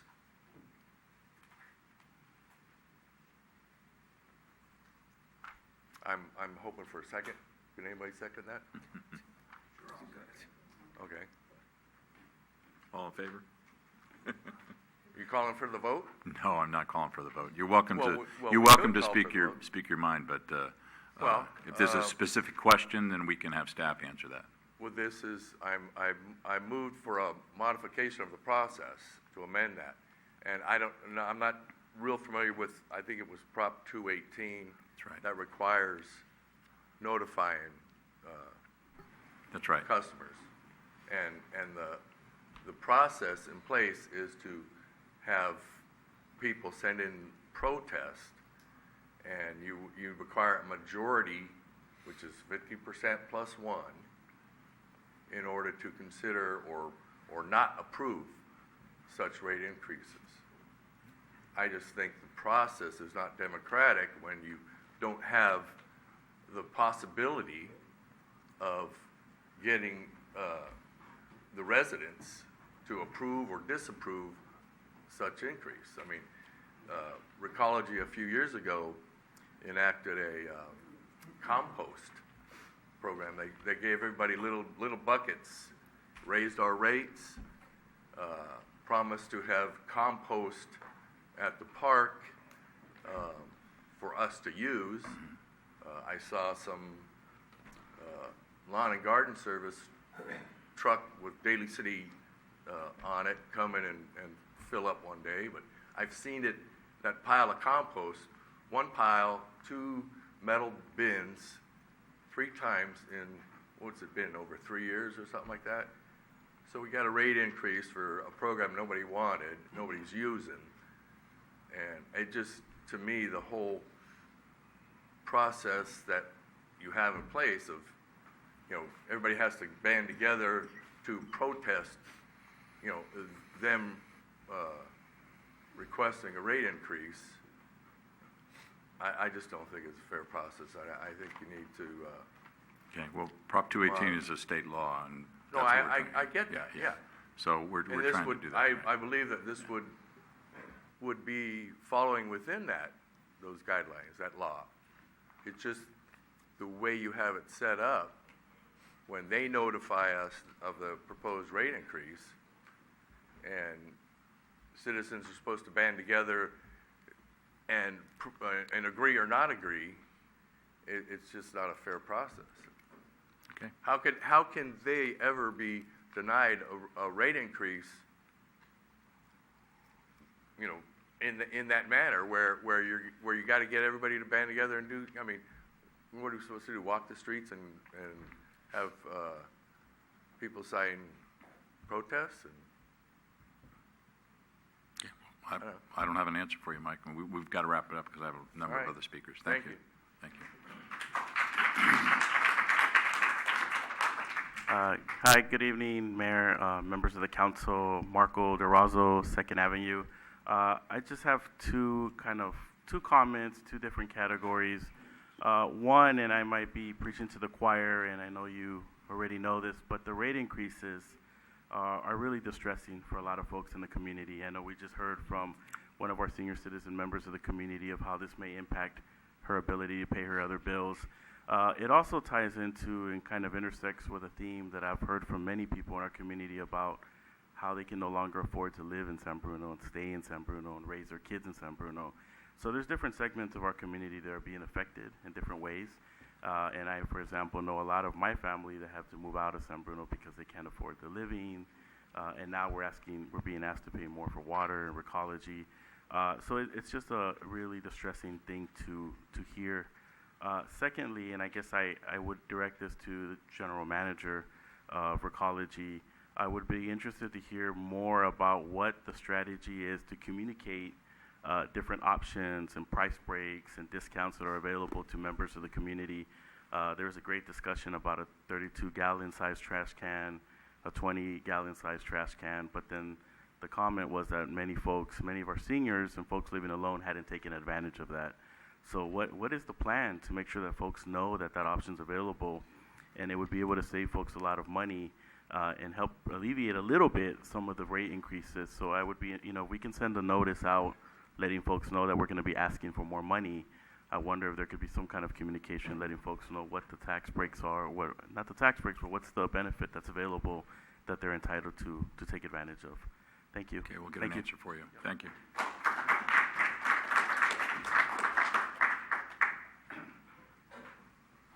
My name is Hank Chaff.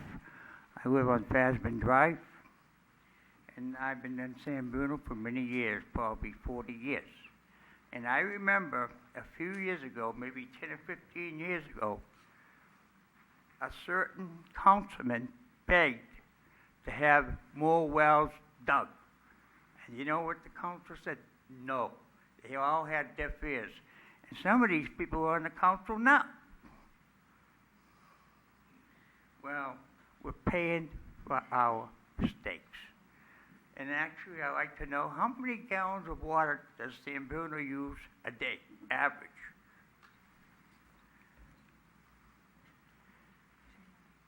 We don't know. Well, we'll get that answer for you. Okay, you Go can ahead. see. But anyways, the water department is pretty good. They do a good job. I have to admit, you got a problem, they come over your house right away, and, you think you got leaks. They work with you. I'm happy about that, but the water is going sky high. 7 units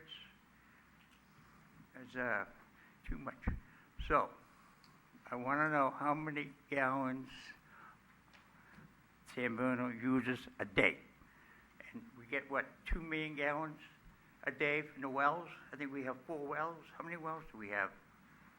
No, we're not getting any gallons from the wells. We're getting replacement water for not using the wells. Okay, Right. very good.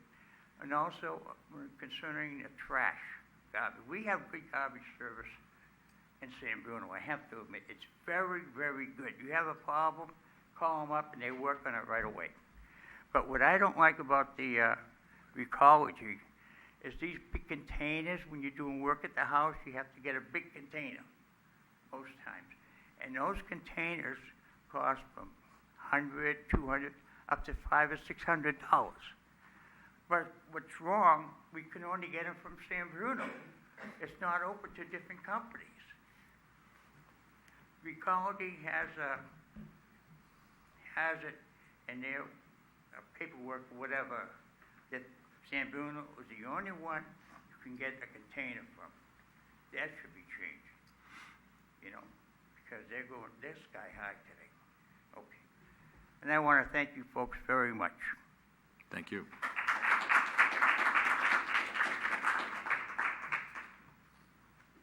Thank you. My name is Paula. Pull that microphone right down. There you go. I live at Patrola Heights, and I have a few questions.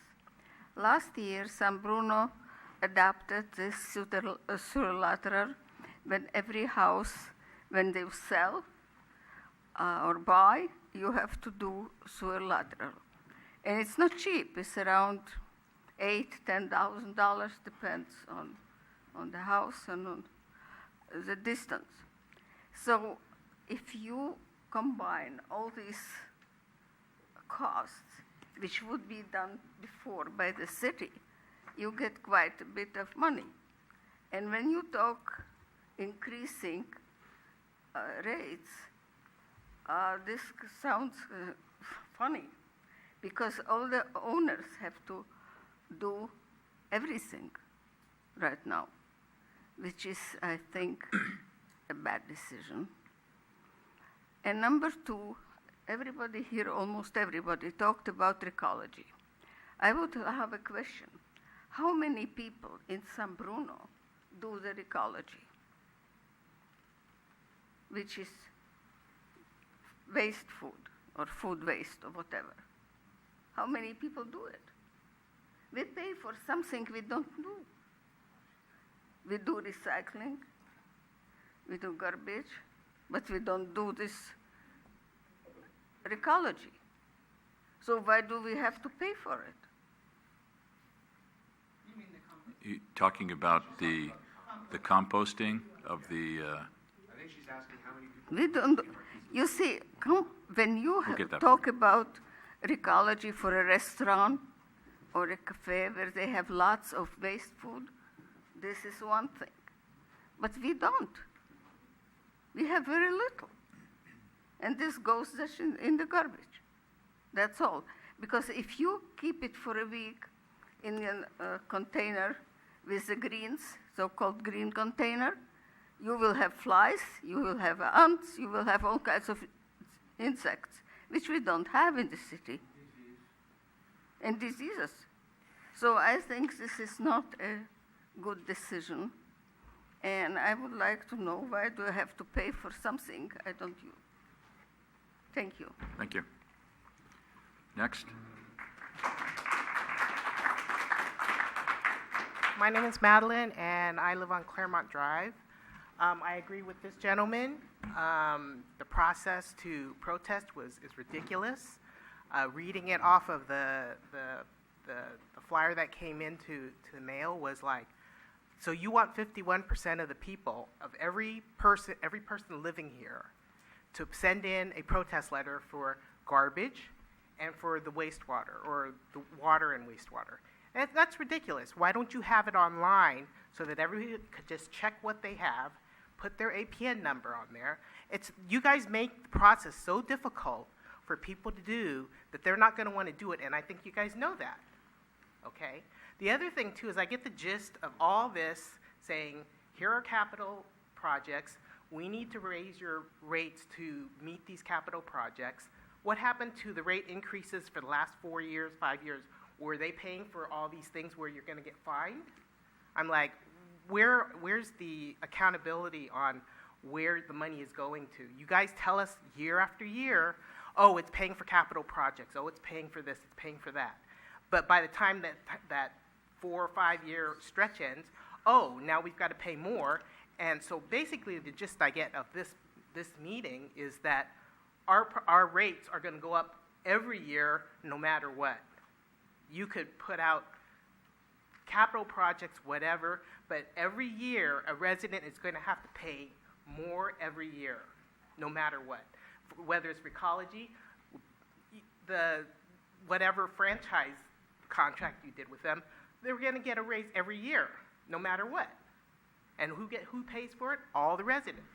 How are residents supposed to stay in this city when every year, every rate goes up no matter what? And any protest is just going to be ignored. That's just my... Thank you.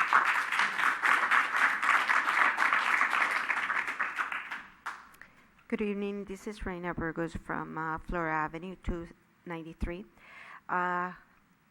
One question and kind of comments. Week ago, the pipe on Georgia and East San Anselmo burst.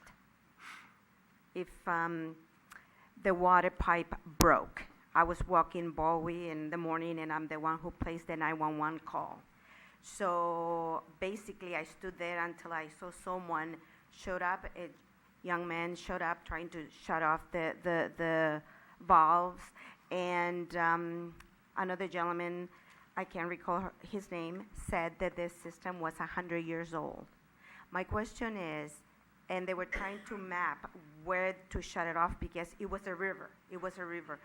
And I wanted to see why that system hasn't been changed, or whether it's scheduled to be changed, or what was it done to remedy, because I don't think that nothing else was, I mean, it got shut down, but what was the result of that? That's a question. Second thing about the garbage, we do in our house most of the compost, and we love it. We love it, and I'm glad that we have that system. Thank you for having that. Also, recycling. The recycling. One thing that I do have, though, we have asked to have a smaller recycling container, and they said that San Bruno doesn't provide that. How much do we pay for the compost? Because garbage, we basically get one little bag, and we have the 20 pounds. 20 pounds. Can we go smaller than that? It's just a question, but thank you for having the ecology. I really like that. Thank you so much. Thank you. Hi, Sandra Perez Vargas, Mastic Avenue. I wanted to talk about some missed opportunities. We have some people who are being overcharged. They use very little garbage for a big container, yet I see many apartments building, many on Huntington Avenue, who are using the smallest container and it overflows. So all that adds also litter to our streets. I'm not sure whose responsibility it is to report that they need to upgrade, because it's the same apartments every time. The birds come, they pick it out because they're open, they flow into the streets. I think that's a huge missed opportunity. Thank you. All right.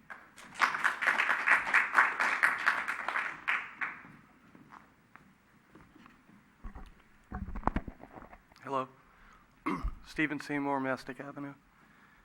You know, listening to everyone here today, I just think that we really need to have a little more compassion for those folks that are on fixed incomes. And I think I heard that there might be some program. I'm not sure.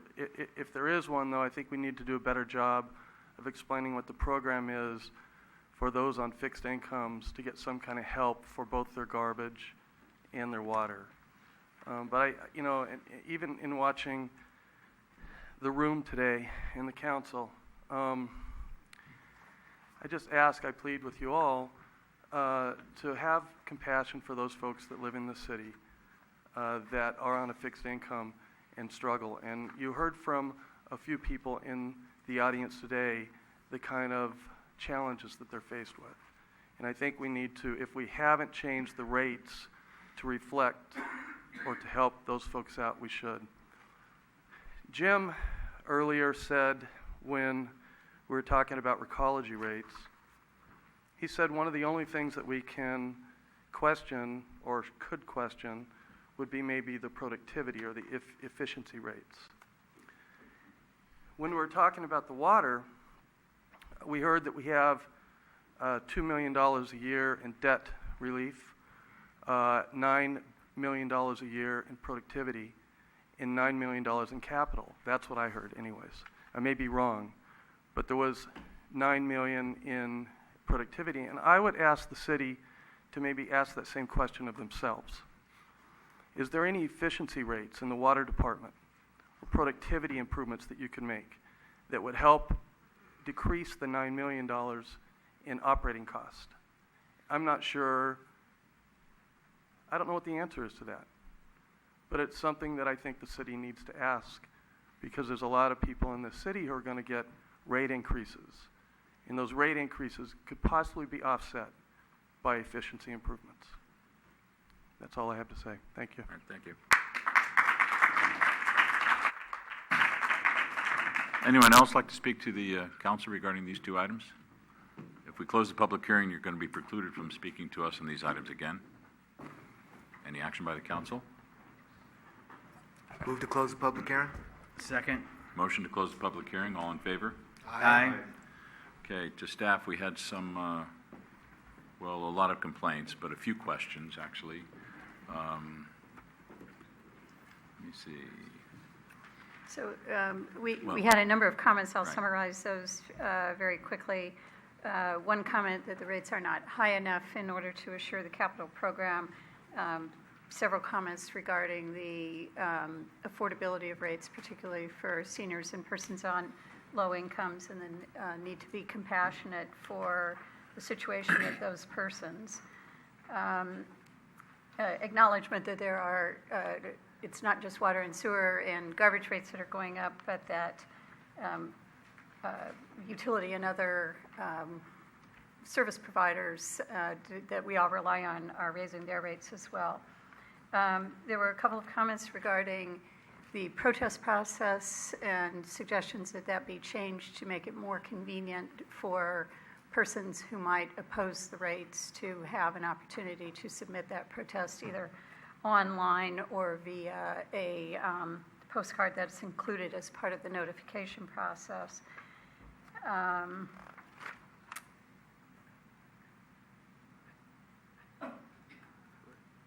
And then I think that summarizes at least the major gist of the comments. There was a question regarding the amount of water used citywide every day, and I believe that our public services director, who's disappeared, could answer that question.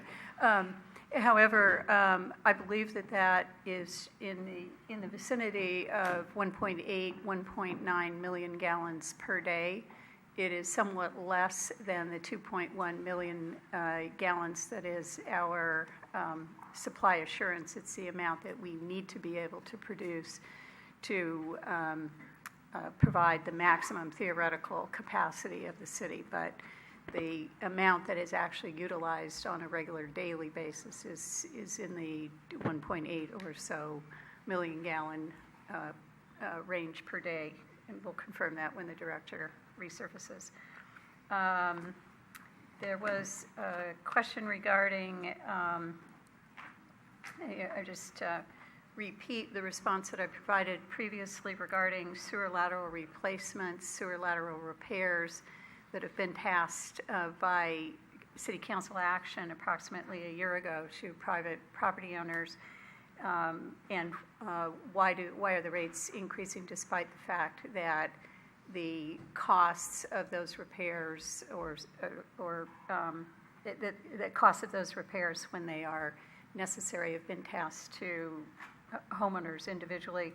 And the short answer to that is that we evaluate the revenue requirements of the water and sewer enterprises based on actual costs. So any savings that we can achieve, any cost increases that we incur, all of that becomes part of the overall analysis and the bucket into which the total revenue requirement is calculated.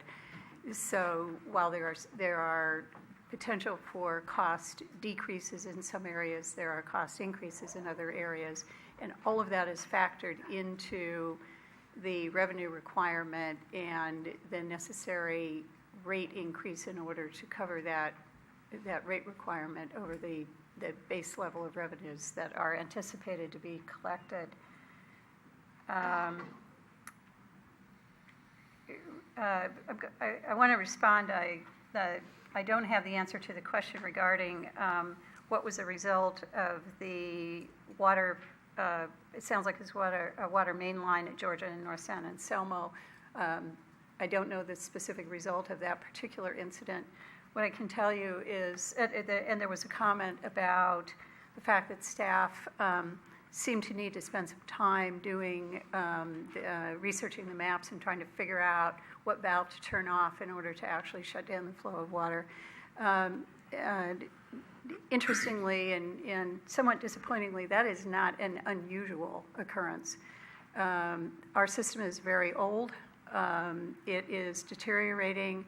Main lines are prone to breaks and water leaks or water line ruptures in not only wastewater, but can be very tricky to investigate and to fix in some situations. Regarding the mapping in particular, again, the system is old. The maps that identify the locations and the configuration of the system is something that our staff has incrementally been able to input into our automated geographic information system very arduously over a fairly long period of time. But the maps that were left with us when the system was originally put in place, in many cases are difficult to follow and/or non-existent. So a lot of the information has been pieced together over a period of time, and we have a very aggressive program in place to get our systems adequately mapped and with information that is robust enough to reliably prevent those kinds of difficulties in the future.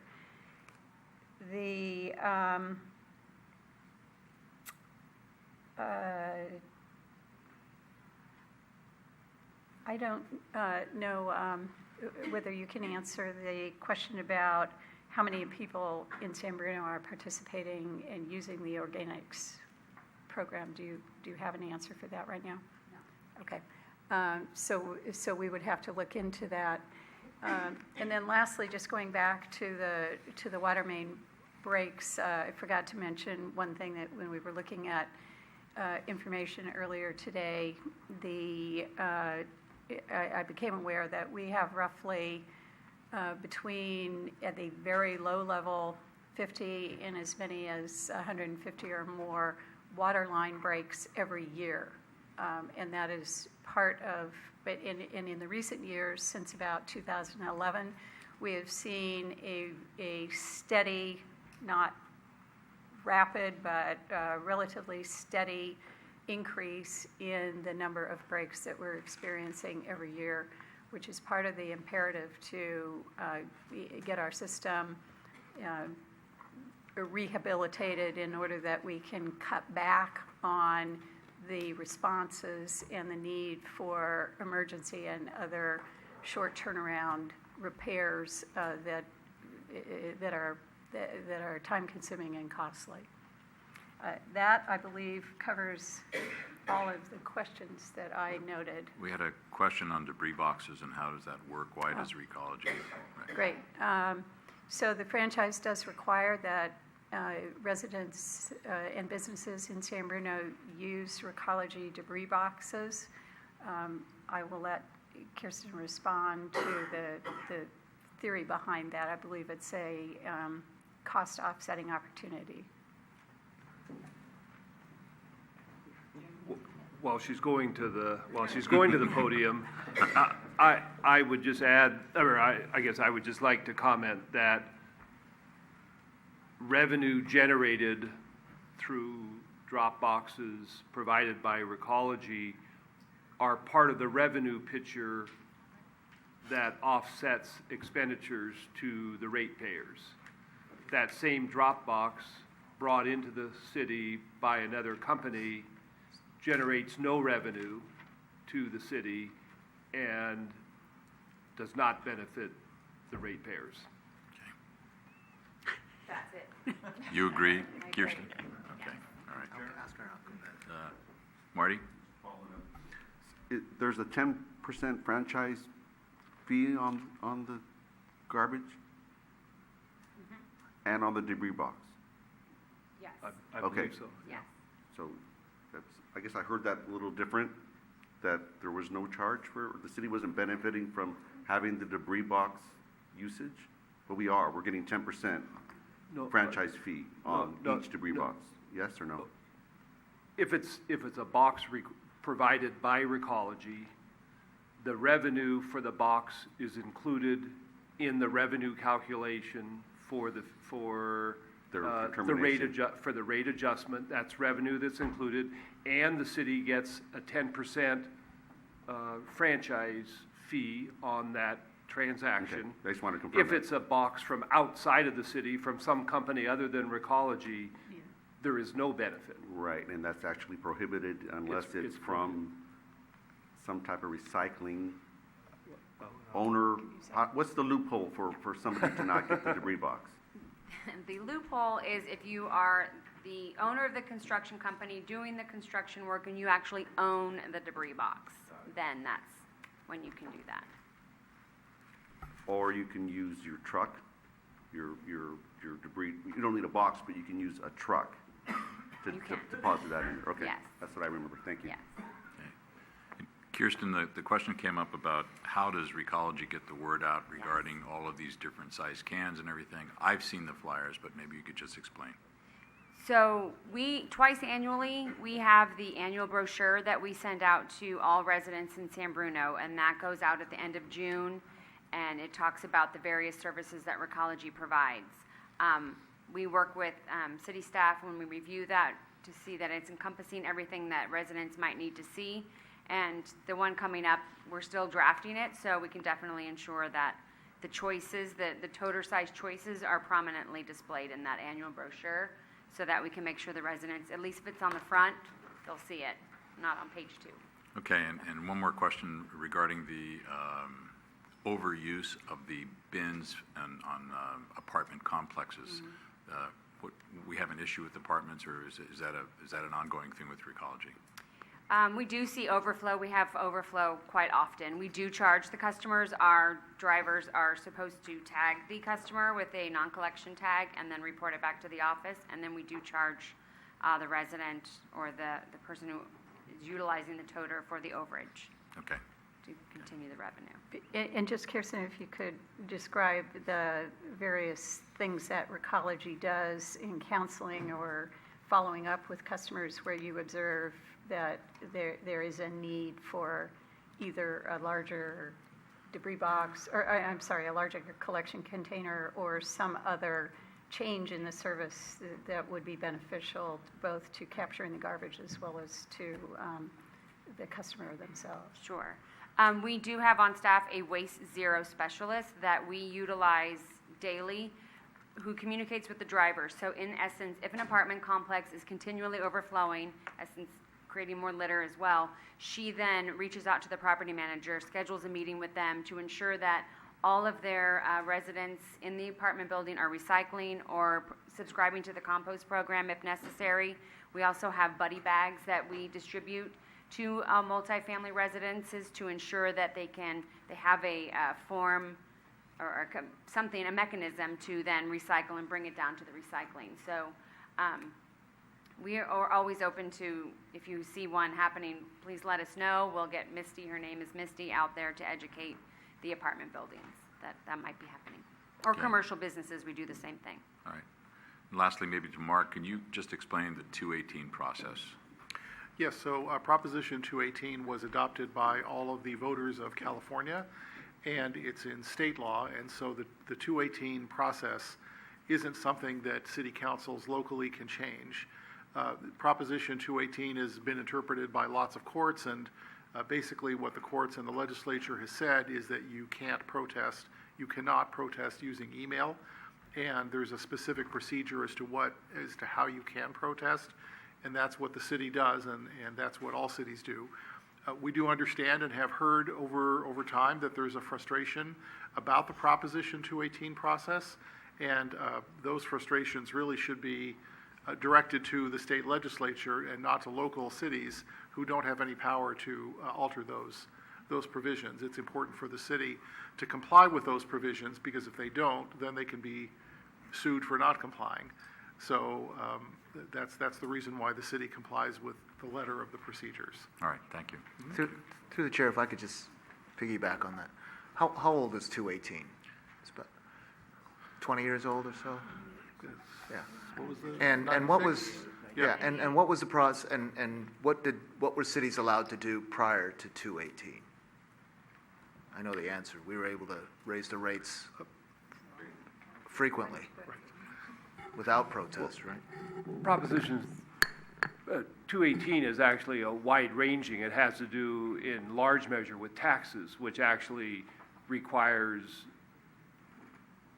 not special tax, a regular tax increase can only be based on a vote of the public.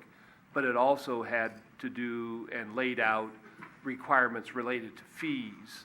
And again, this is 1998. But as the city attorney indicated, the protest process for property-related fees are spelled out in 218, and that's what the and I don't know if it's relevant, but I think most jurisdictions understand, and I think the courts may have ruled that actually when you have a franchise fee and a franchise for garbage service, you are exempt from Prop 218. The city is not legally required to follow 218 for the garbage service. For years and years and years, this city council has directed that the same process be used both for water and wastewater and garbage, even though it's not legally required in our particular instance. But again, it's prior to the 218 regarding fees and rates. The city council was allowed to make these decisions both on taxes and fees without any voice at all of the public. Okay. Okay, thank you. Chair. Yes, Marty? I'd like to request if the toter could be placed for the small 20-gallon toter, that information and the reduced rate for the water, and is there one for garbage, reduced rate? If that could be prominently placed on the bill, we share the same bill, water, sewer, garbage, and in a really big print, not the little tiny print at the very bottom of the page, but prominent, large, bold print explaining, hey, what the details are for that project, or for that rate reduction cost. I'm sorry. Go ahead. And through the chair, thanks, Joe. And I think this has been done, but please correct me, that sometimes when we have these protest letters, that those have been indicated in regards to economics and particularly if mature or what have you, that has Recology reached out, or has somebody reached out to them just to touch bases to see if they're aware of that? That's a question. Please. Yes, we are diligently working with the protest letters that we got. We've gotten about 3 different sets, and we are reaching out to those that have a 32 that we feel have said in the letter they don't produce a lot of garbage, and we're offering them the 20-gallon. So we do proactively respond to those. Thank you. Okay. Mark, could we take each one separately for this? Yes, so you have three separate ordinances for water, for wastewater, and for garbage. And just for the record, there's a slight correction in one of the whereas clauses of the water and the wastewater ones. There was a typo in section 1B. Both of the water and the wastewater ordinances talk about garbage and refuse collection. Of course, the water one should say water, and the wastewater one should say wastewater. But otherwise, there's no change in any of the ordinances. And if the ordinances are introduced this evening, we'll make sure that those corrections are made before they're adopted. So did you just say we had to do water, then wastewater, then garbage? Correct. Okay, all right. Any discussion by the council or action by the council on these items? It has one final, this was in regards to O'Leary and the ecology that helps to pay for the utility billing. Is that money that we receive from them put back into the general fund, or is that in the enterprise fund?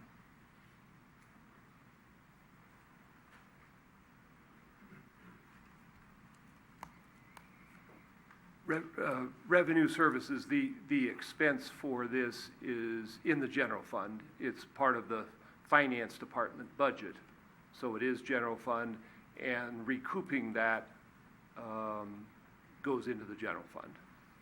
It's offsetting a general fund expense. I mean, that's been the practice. I wonder, because in essence, has to do with the utility, the enterprise funds as well. And if it's substantial, I don't know what it is. The billing expenditure is out of the general fund. Revenue services includes a variety of activities, including business license tax collection, a variety of other miscellaneous revenues, and it supports both the collection of the ecology rates as well as water and wastewater. So the revenue from ecology, as well as a representative cost share from both water and the wastewater enterprises, flows into the general fund to offset the proportionate shares of the total revenue services budget that is attributable to each of those portions of its operations. But there is a portion of the operation that supports a general fund activity. So yes on general and yes on enterprise? Is that what I'm hearing from you, or no, all in general? The cost is all in the general fund, and revenues come in from the enterprise funds and from ecology in their proportionate shares to fund that service that is shown in the general fund. Okay. Irene, you had a comment? Yes, I have a couple comments. First of all, on page 125 in our packet, where it has the questions and answers. And just to clarify, the second question says, from a historic perspective, are the utility rates, First question, have previous city council lower water and wastewater rates in election years only to increase rates the following year? That comment was made by me, and the answer here is no. But the comment I made was for elections previous to 1995, because once I got on in 1995, Jim Ken and I got on in 1995, we did not do that practice. So councils before 1995 did do that. Occasionally, they would lower rates before an election and then raise them after it. Prop 218, not that we did that ever, but other cities had, so that eliminated one of those things. And he's nodding that, yes, that was a common practice way back then when we're all in diapers. So anyway, I just wanted to clarify that.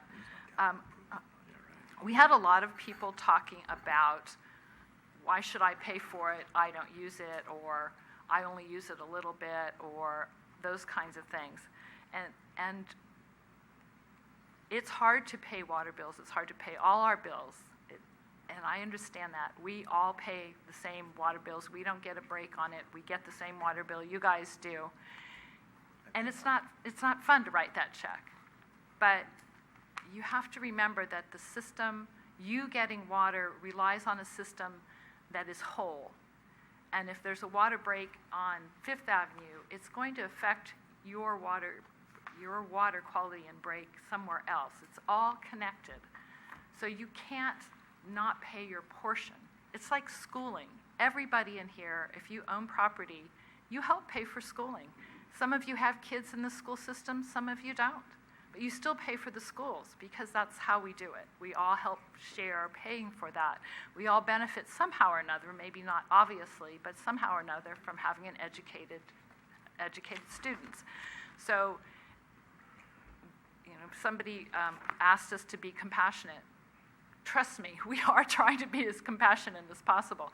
I've talked to many other council people in the state and in San Mateo County.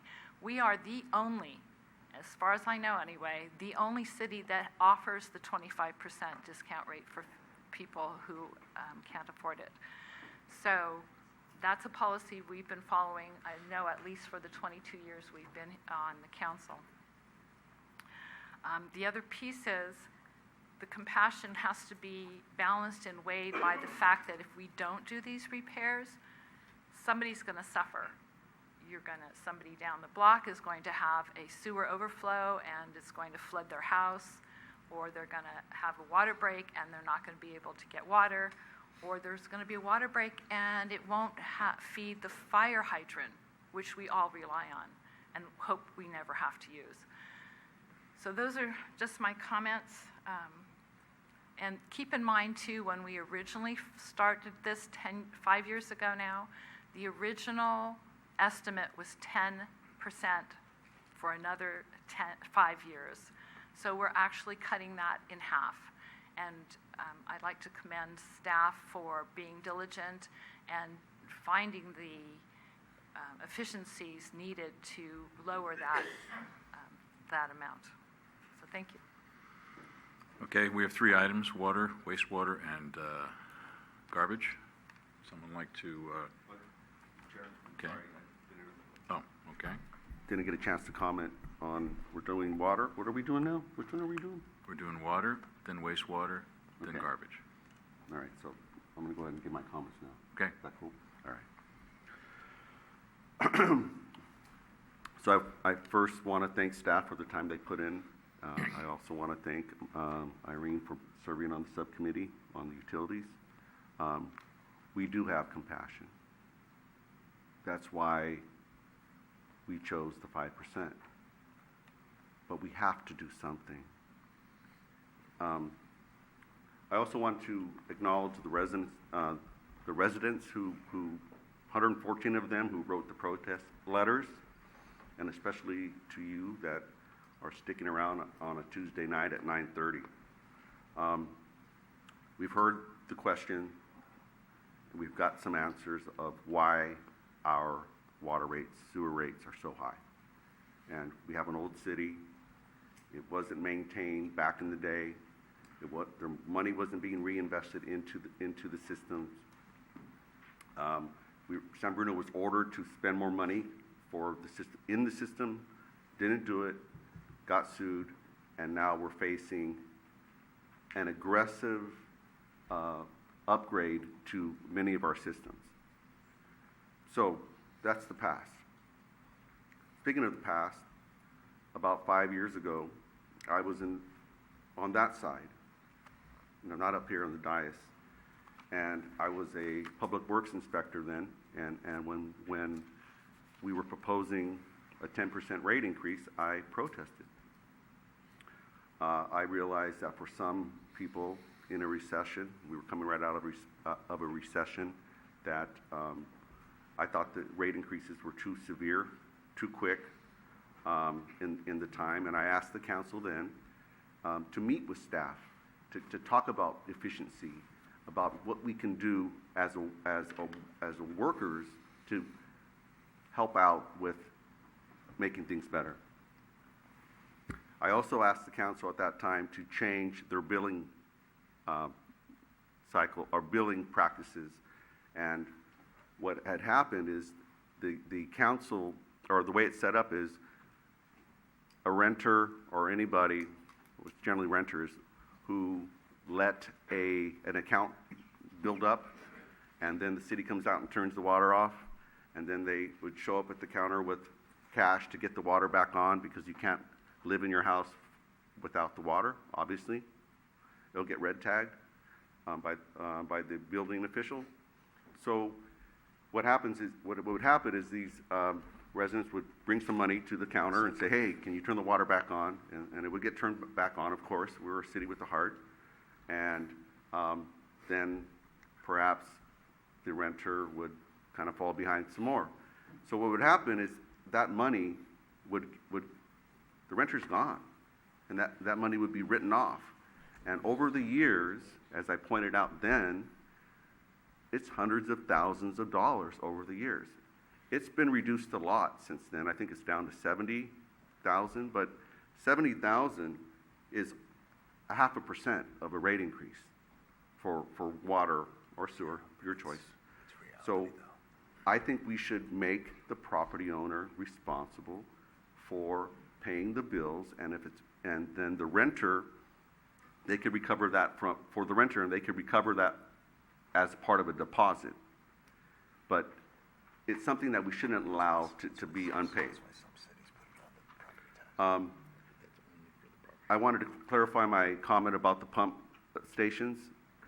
That was part of explaining why it's so expensive, that we're not recovering the cost for those pump stations by those that use it. I'm not saying that we should charge them the $4 million to rebuild the pump station, but it's part of the explanation of why things are so expensive here.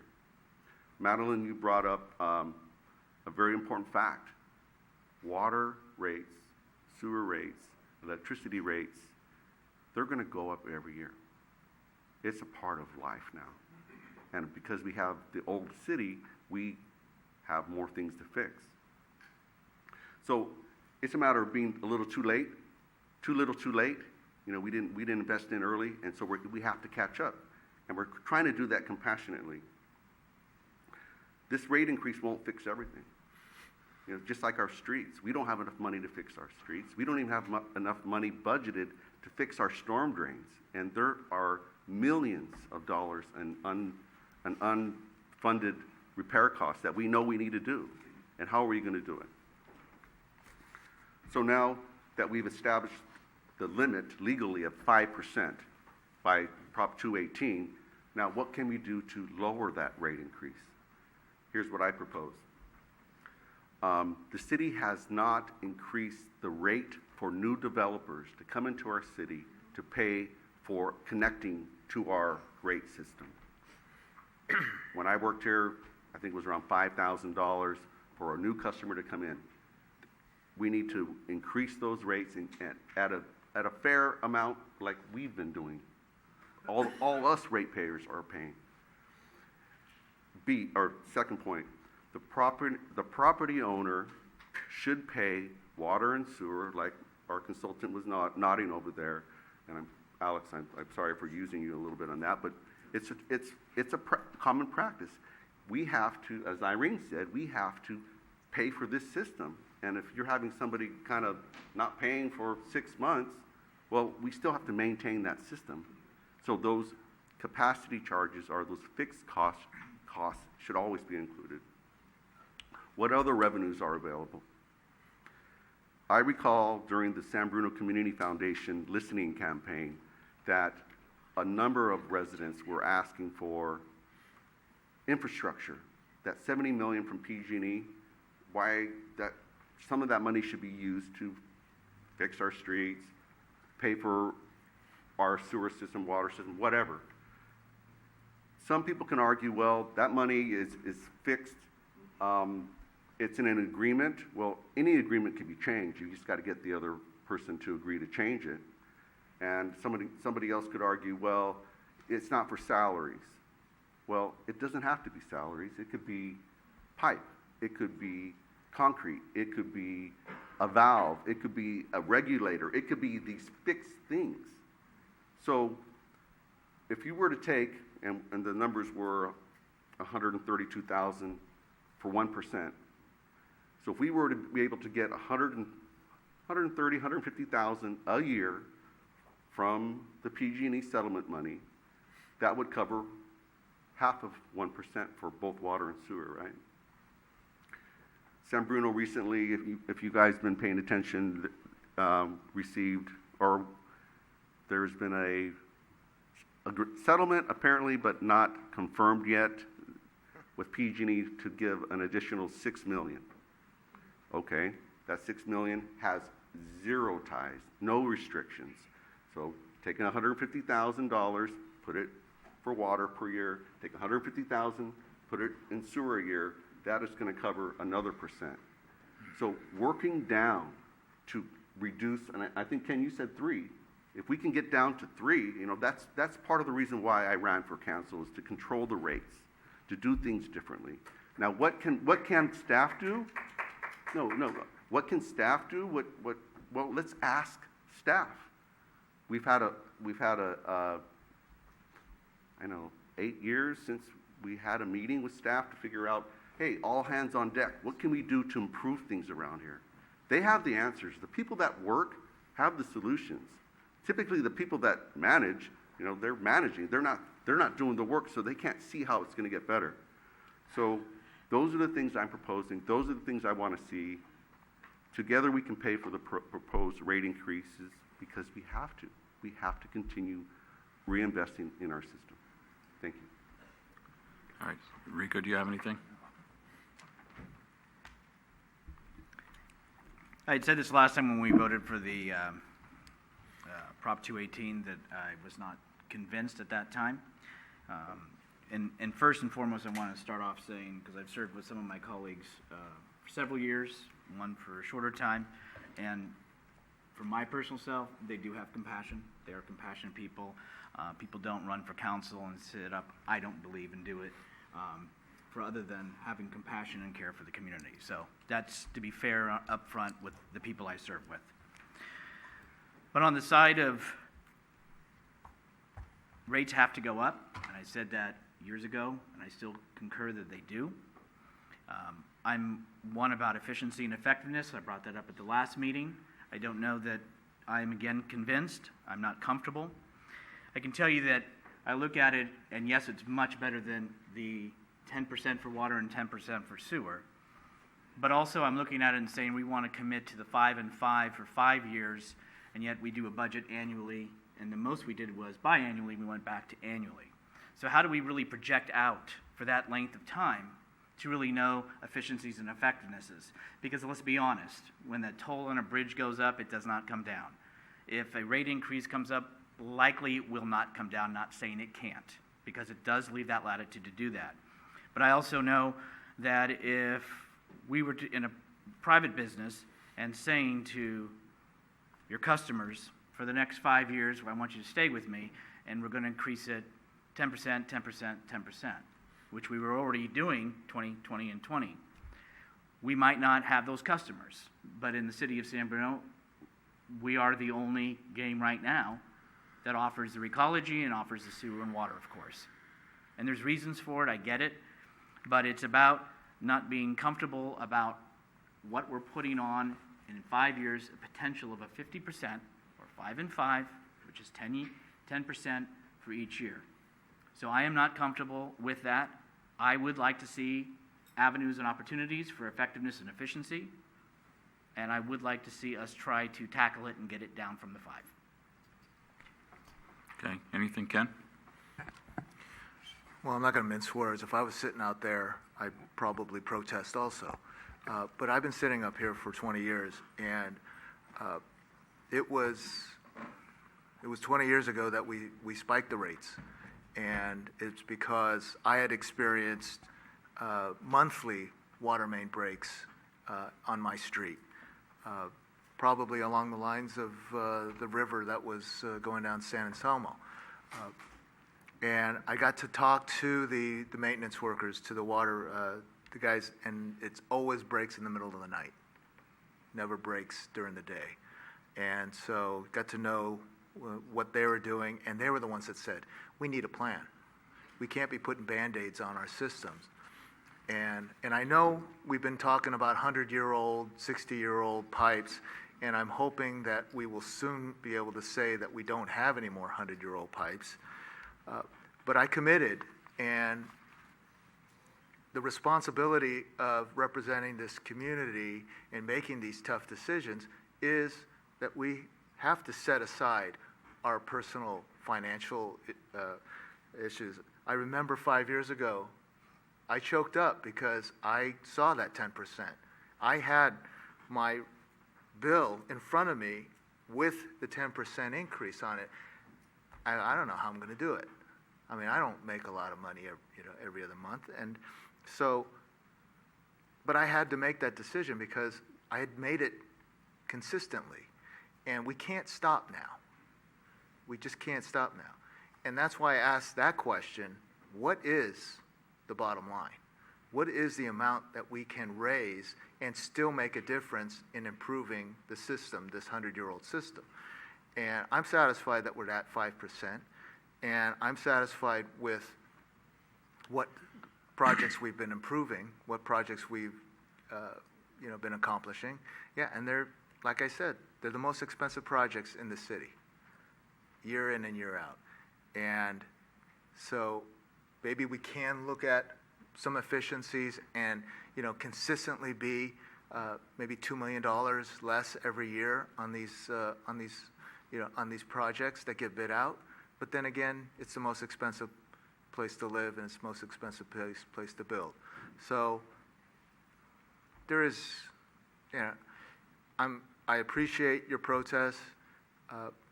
There are 10,000 households in this in this city, and 1%, protest. And so maybe there's people that don't want to protest. Maybe there's people that feel that it's not worth protesting. But then maybe there's people that are thinking we need to fix the city. You need to make those hard decisions, city council, and make those decisions and fix the city, for the future. And so that's why I'm going to consistently, again, thank staff for crunching the numbers and also getting the projects done year in and year out. Anything else, Irene? No? All right. Just a couple of quick comments. I've been on this council a long time, too. We bit the bullet many, many years ago because other councils really hadn't done it. And now we're here from a 10% projected to 5%. Like Ken said, we pay the same bills you do, all of these, including cable and everything else. So it's a difficult thing to do, but if we can get it down to 5%, that's a good thing. Projected at twice the price, it would have been tough. It's a matter of efficiencies. If you want it to drag on a little bit longer, then you can cut the rates down. It's going to take you a lot longer to do. We're going to have some more damage to this city. So, I mean, I'm for going aggressively. That's my feeling. If 5% will do it, then I'll go along with the subcommittee. Regarding the use of one-time funds for ongoing expenses, no way would I ever agree to anything like that. You talk about foundation money. That's the very reason I said some people will run for this council to manage $70 million. And that's why we have an independent board from the San Bruno Community Foundation to watch that money. And they've been doing an excellent job to the letter of what, in fact, is our agreement with PG&E. I don't want to touch that. It should be going forward. They're doing infrastructure improvements. We just voted $50 million for a new pool and a new rec center. They're doing some new crossings down at San Mateo Avenue. Those are one-time things. But if you get into the ongoing slippery slope of using one-time funds for daily expenses, it'll never stop. So I understand your theory behind it, but no way would I ever agree to that. No way. So we've all had our say here, including the public. Let's have some action here. Yeah. Regarding water? I'd just like to add that, our newest community, Foster City, if it's any consolation, their rates are rising too, and they're only 50 years old. So it's expensive. I'm going to, what do our We're asking for waive the first reading, introduce the I'd ordinance make a motion regarding to water. waive the first reading Is there a for second? the water Second. ordinance. There's a motion and a second to waive the first reading regarding the water rates. All in favor? Aye. Aye. Any opposed? No. Okay, so carried. Would you like to I'd introduce like the to ordinance? introduce the ordinance for water rates. Vice Mayor Ibarra, Yes. Councilmember Marty Medina, No. Councilmember Rico Medina, No. Councilmember O'Connell, Yes. Mayor Ruane. Yes. Next is the wastewater rates. Make the Waive- motion to Waive the first waive the reading. first reading. Oh, sorry. Second? Is there a second? Oh, second? There's a motion and a second to waive the first reading on the wastewater rates. All in favor? Aye. Any opposed? Okay. I'll introduce the ordinance for wastewater. Vice Mayor Ibarra, Yes. Councilmember Marty Medina, No. Councilmember Rico Medina, No. Councilmember O'Connell, Yes. Mayor Ruane. Yes. The last is the Recology San Bruno garbage and recycling rates. Sure. I'll introduce, Waive. waive the first reading. I'm going to vote. Second? Yes. Motion and a second to waive the first reading. All in favor? Aye. Any opposed? Okay. Introduce the ordinance for recology. Vice Mayor Ibarra, Yes. Councilmember Marty Medina, No. Councilmember Rico Medina, Aye. Councilmember O'Connell, Aye. Mayor Ruane. Aye. All right, thank you very much. Item number 9, public comment on items not on this agenda. It is the council's policy to refer matters raised in this forum to staff for investigation and interaction where appropriate. The Brown Act prohibits the council from discussing or acting upon any matter not agendized pursuant to state law. Would anyone like to address the council under public comment?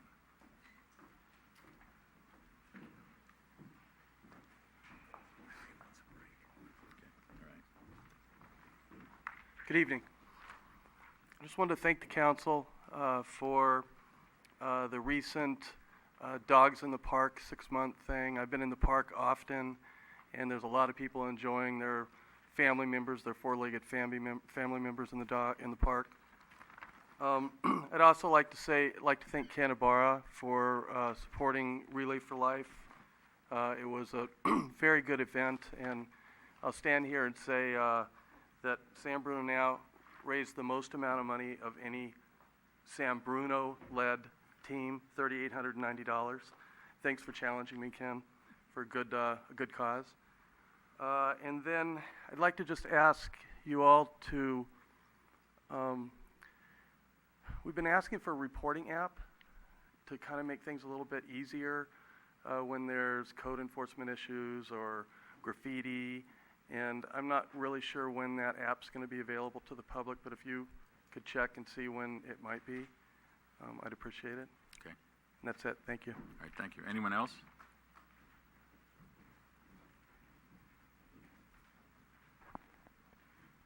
Good evening again. This is Reina Burgos, 293 Florida.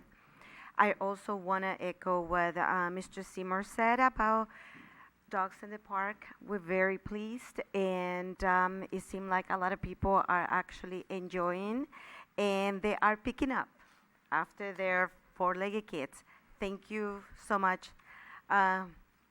Maria Medina, for mentioning that in the last meeting when it was introduced.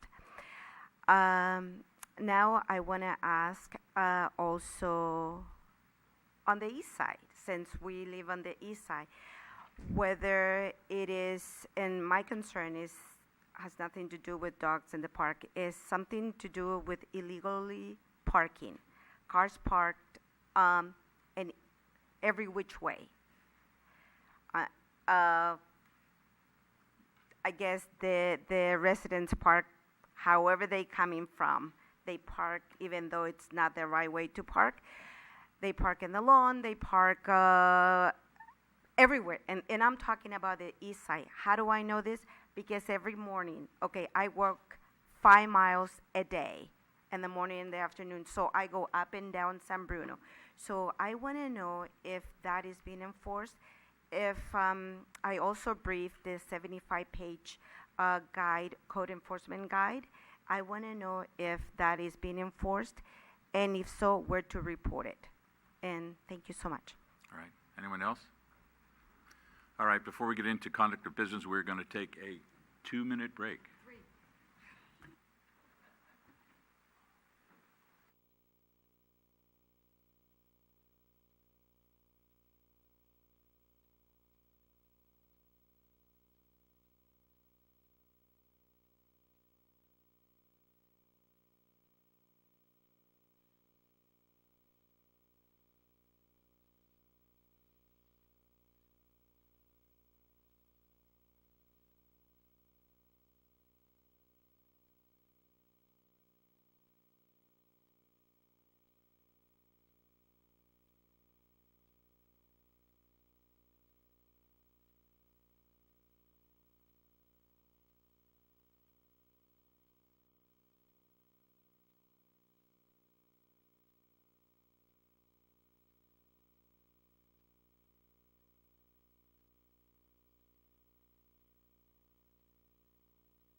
Good evening.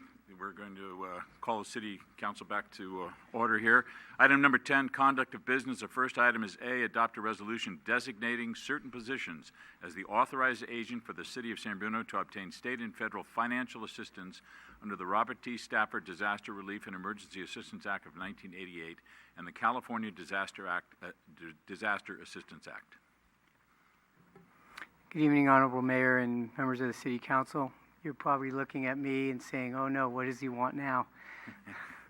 Or what does he want to, what does he want to purchase? But actually, tonight, we're here to propose that the council take action which creates opportunities, potential opportunities for reimbursement through both the Federal Emergency Management Association, or FEMA, and the Offices of Emergency Services, which is OES. So without further ado, I'd like to introduce our guru of emergency preparedness for the city and fire department, who will give tonight's very brief presentation, Battalion Chief Dave Cresta. Thank you, Honorable Mayor and members of the council. On March 16th, 2017, the President declared a major disaster, making federal disaster dollars available to 16 counties in California for the late January 2017 storms. San Mateo was included in that declaration, making us eligible for those funds. And so the City of San Bruno submitted a request for financial assistance for damage incurred by the heavy storms during the January 18th to 23rd, 2017 timeframe, as there was significant damage to infrastructure caused by those storms to San Bruno. Last week, we were informed by FEMA that our request for assistance was granted. City staff will be meeting with Cal, OES, and FEMA representatives on May 19th. It is called a scoping meeting. The representatives from FEMA will explain the recovery process to city staff, and this will be the first opportunity for staff to present the list of projects to repair the damage to infrastructure, as well as present costs associated with the storm response. These projects include projects on Riviera Court, Spyglass Drive, Cypress Avenue, and Fleetwood Drive. Preliminary costs associated with these projects are estimated at $900,000. Staff is compiling lists of related personnel costs and all the other associated costs related to these emergencies. And after the scoping meeting, we'll have 60 days to refine our list of projects. I wanted to add that we are eligible both for these recovery funds and potential mitigation money grants because of the fact that San Bruno does have an approved hazard mitigation plan, which was adopted by this body on September 27th of 2016. As part of that recovery process, the application, we are required to have this resolution that's before you to identify agents that are can be a point of contact for Cali, OS, and FEMA. So as outlined in the report, staff recommends that the following positions be designated as agents to represent the city of San Bruno for a 3-year period, to include all active and future claims arising from the 2017 winter storms and other future events during that time frame. We're recommending the city manager, assistant city manager, and the public service director are included in that. The city council is required to adopt this resolution designating these representatives as part of the application process. At this time, I'm prepared to answer any questions if you have any. Any questions? Rico? Any questions? If not, since you said we have to do it, Chief, Guru, I'll go ahead and introduce the resolution for adoption. Councilmember Rico Medina. Aye. Councilmember Marty Medina. Aye. Councilmember O'Connell. Aye. Vice Mayor Ibarra. Aye. Mayor Ruane. Aye. Item 10B, adopt a resolution authorizing the city manager to execute a memorandum of understanding with the County of San Mateo and the City of South San Francisco for the navigable slough feasibility study and appropriating $40,000 from the general fund.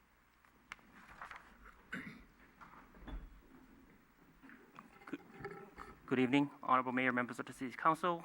Before we discuss the item tonight, I'd like to provide a brief update on the status of the FEMA flood maps, since it's somewhat related to this navigable slough feasibility study.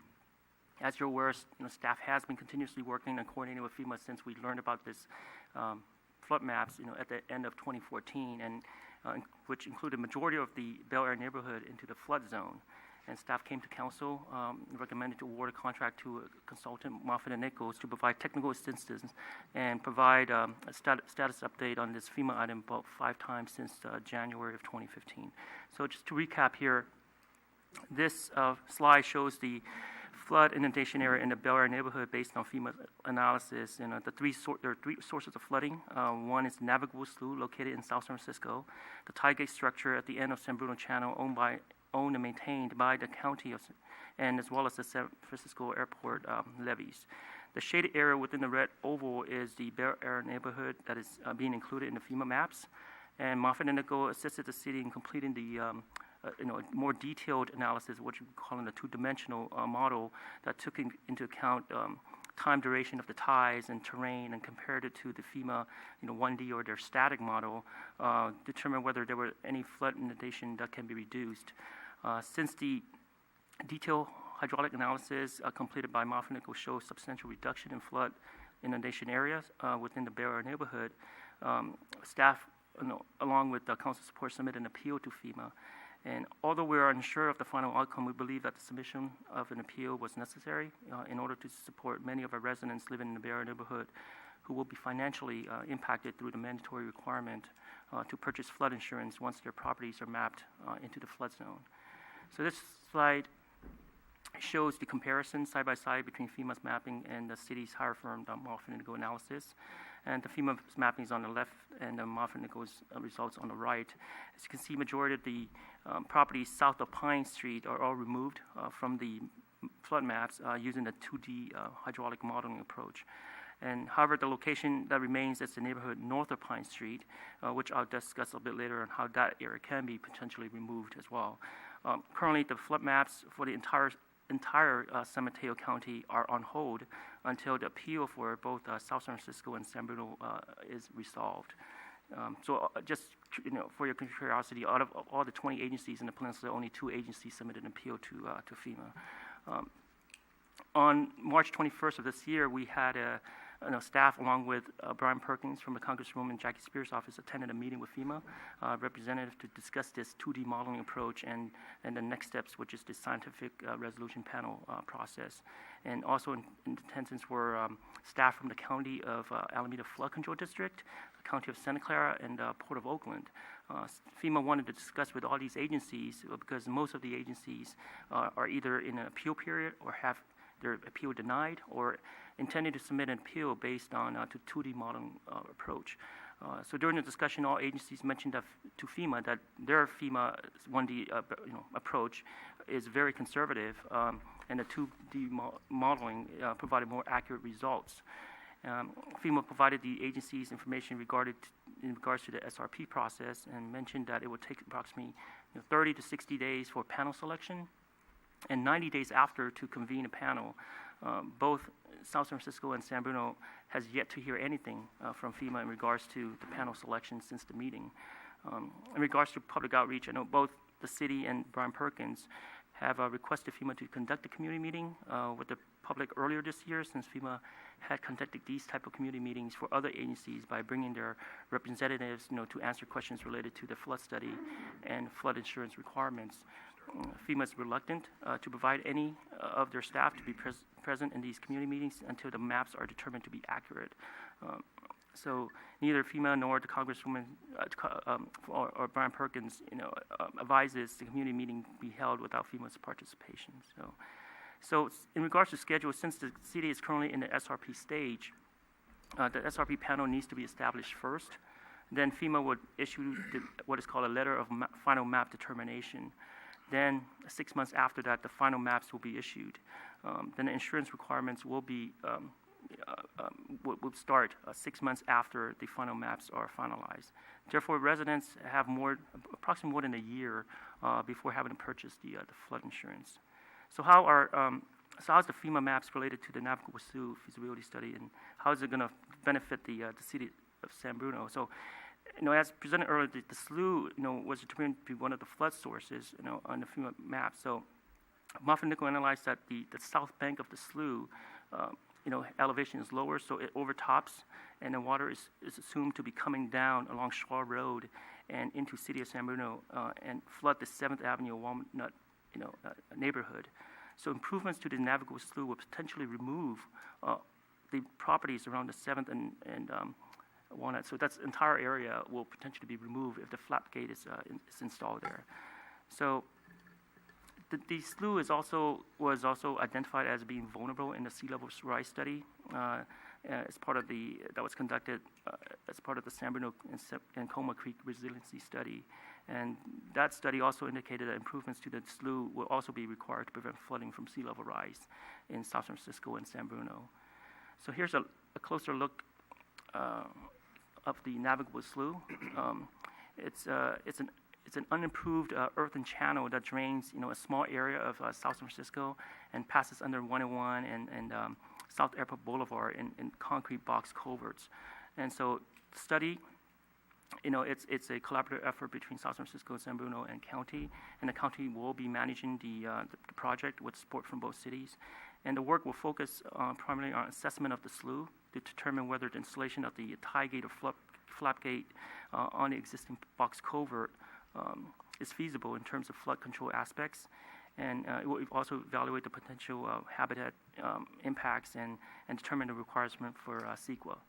The county has requested proposals for the study, and the detailed scope of work is included in the staff report. And the study is anticipated to be completed within 12 weeks following the county notice to proceed issuance. And then the next phase of work after that will be for the design and subsequently construction of the facility, and then accreditation or certification of the new tie gate and flap gate structure with FEMA. And grant opportunities will likely be pursued to support the construction cost as well.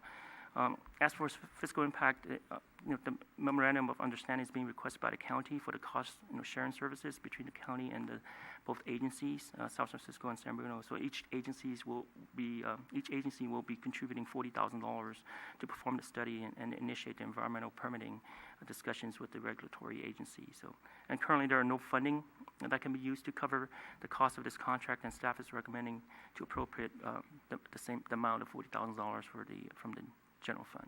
So this concludes my presentation. I'll be happy to answer any questions. Any questions for staff? Through the chair. Wanted to thank you for all the hard work and all staff's work in getting us to where we are right now. And I'm definitely in favor of this project. If we could get the remaining residents out of potentially the flood zone, that's great.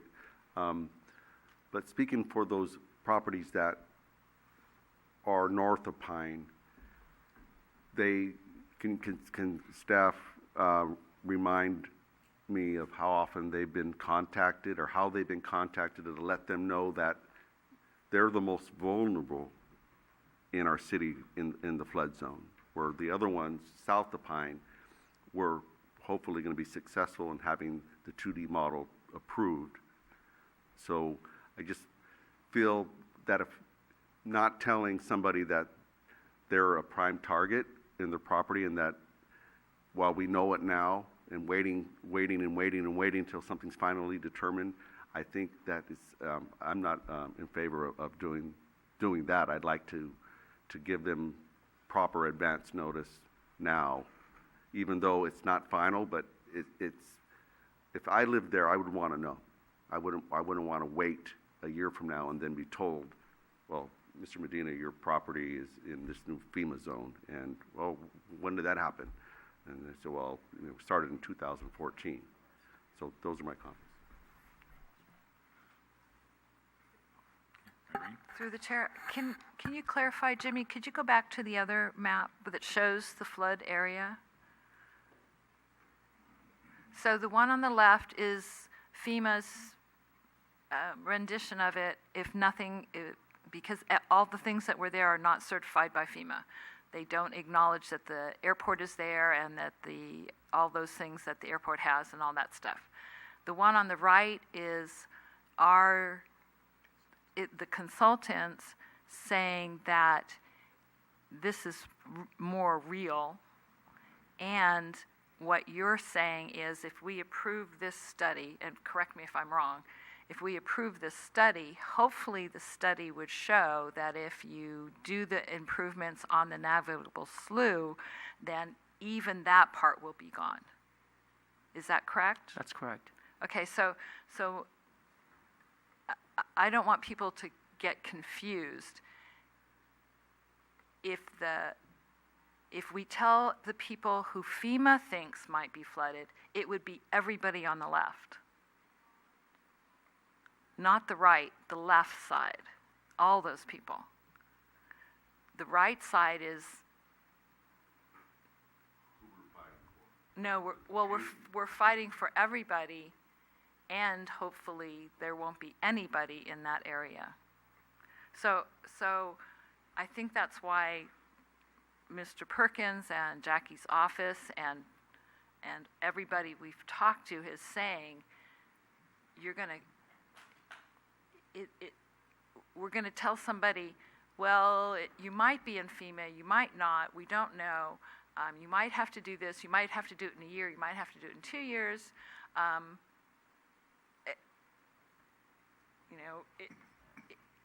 don't know what the point of it would be to, beyond what we've done. I mean, we're telling people now this is a possibility. We're telling people, we've told people in focus, we've told people in I don't know how many meetings, I think 5 public meetings. We've been in front of this council 5 times previously since the first time was January 27th, 2015. So we've sent them, well, but we've sent, everyone gets focus. Every property owner gets focus, and the focus article says this is what's happening. I mean, my mother lives on 5th, my brother lives on 2nd, across the street from Mr. Rico over there. It's like, should I, beyond the focus, when my mom got focus, she read it and said, well, what should I do, call my insurance agent? I said, well, no, because we don't know yet. And so it's like,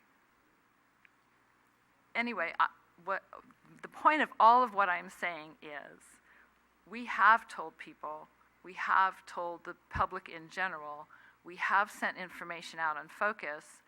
I'm not sure it's a good idea to walk door to door or whatever else you would propose to let people know something that's so nebulous yet.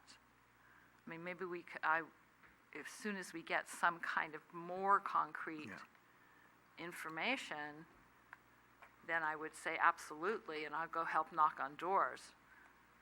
But to go tell people right this minute that maybe, maybe not, we don't know, and they'll say, what's the date? Well, we don't know. It might be 6 months. It might be 3 months. It's just too unnerving to me. So anyway, that's my opinion. I just want to add in that I agree, and I've been concerned from the very beginning, and Mr. Rico has been diligent in making sure he's understanding this. Now it's looking like a year to 2 years, and yes, once we get closer to the decision and we've exhausted all efforts, along with our elected officials, then we reach out to those residents and make sure that they know and are prepared to know. Mr. Rico? Robert Rico, 7th Avenue. Just a question, how effective do you feel the notice in the your quarterly mailing to these people? Are they reading it? I would think they would come to some of these meetings and try and find out, even though it's a year, the Focus magazine, even though it's a year or 2 years out before you really know the final. I'm just not comfortable with the extent that they are being informed of the situation that you're discussing and that you're constantly being updated on. Thank you. Mr. Riegel, if I could just make a comment.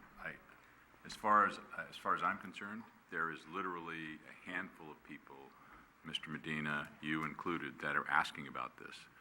And I have a real hesitancy about sending out a mixed message when we don't have the answers. If you want to have a public meeting, what are you going to tell people? This is a situation, but we don't know.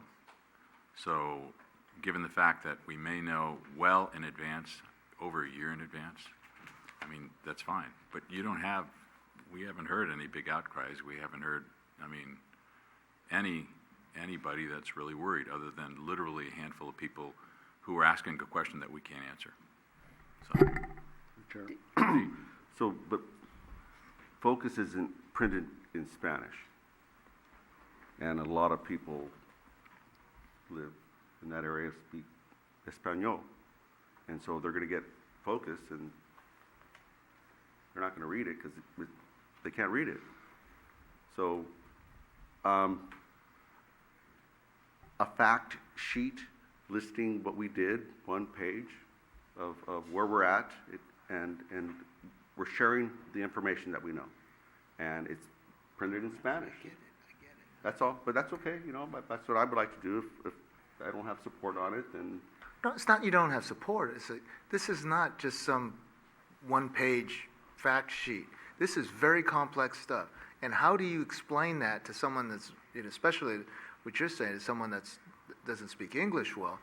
How do we really portray this without them sitting right here and going over this map closely, and then all the consultants,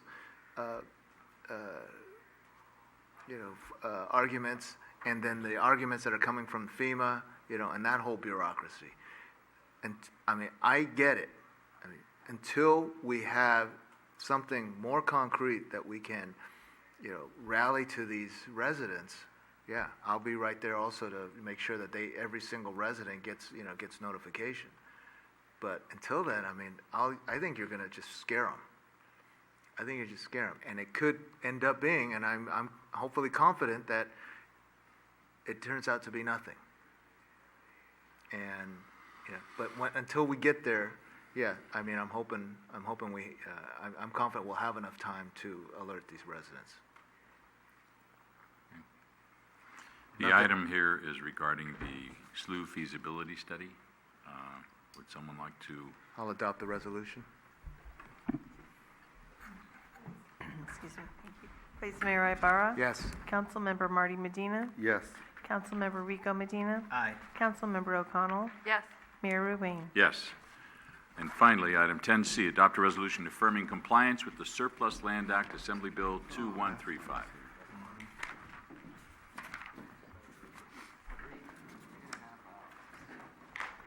Just tell us we're in compliance, Mark.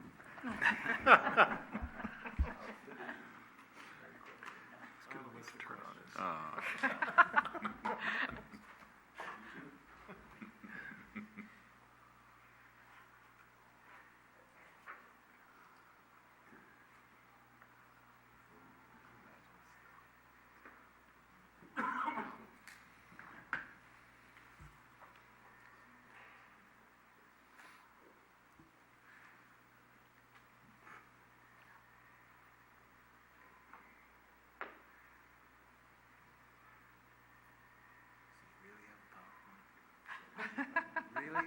He does? Really?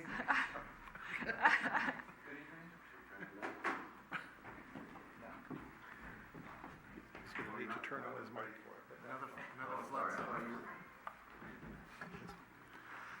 Good evening, Honorable Mayor, members of the City Council. The purpose of this item is to consider adoption of a resolution affirming San Bruno's compliance with the State Surplus Lands Act as amended by Assembly Bill 2135. The city is being asked to do this in order to meet new eligibility requirement for the One Bay Area Grant Program, otherwise known as OBAG 2, which the Metropolitan Transportation Commission added last year.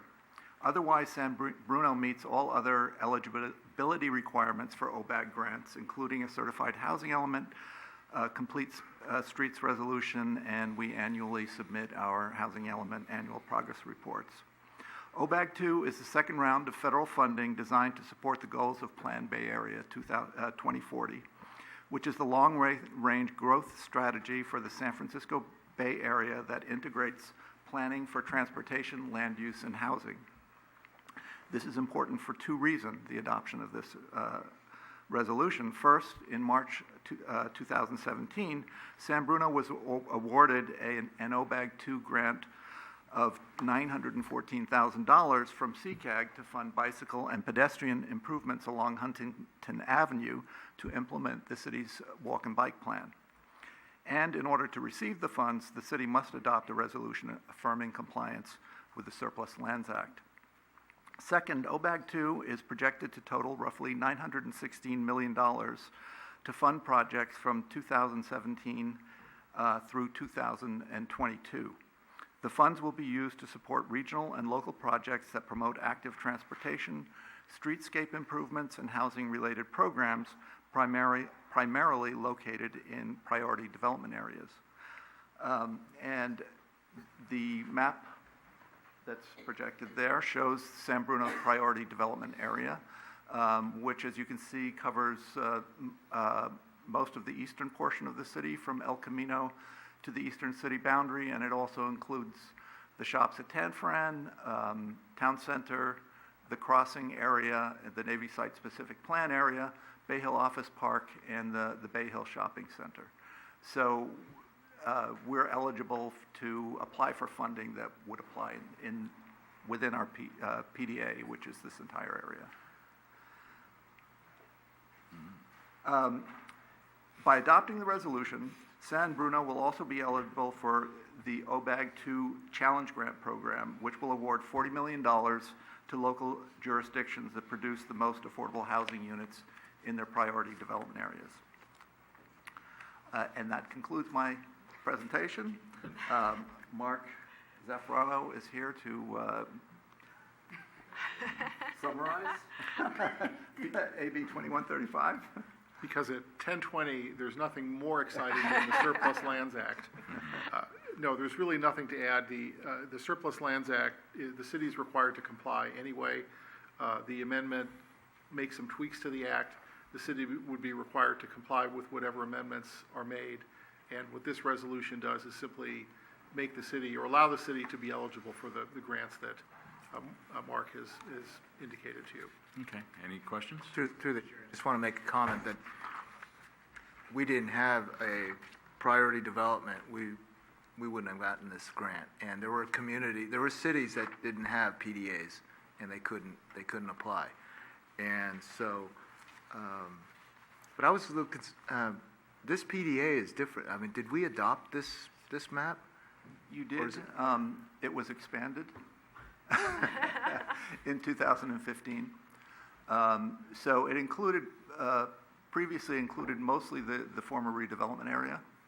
Okay. And it was expanded to include Bay Hill and also other areas to the airport office park. And so that's why it looks. I always thought that our transit corridors plan was our PDA. That's the thing. Yeah. Which would qualify also. It does. It's entirely within this. It was originally adopted as the redevelopment area. I know. Okay. Thank you. Anything else? I would, if there's no other comment, I'll introduce resolution. Vice Mayor Ibarra. Aye. Councilmember Marty Medina. Aye. Councilmember Rico Medina. Aye. Councilmember O'Connell. Aye. Mayor Ruane. Aye. We don't have any report of commissions, boards, and committees this evening. Any additional comments from council members? I got one. Okay.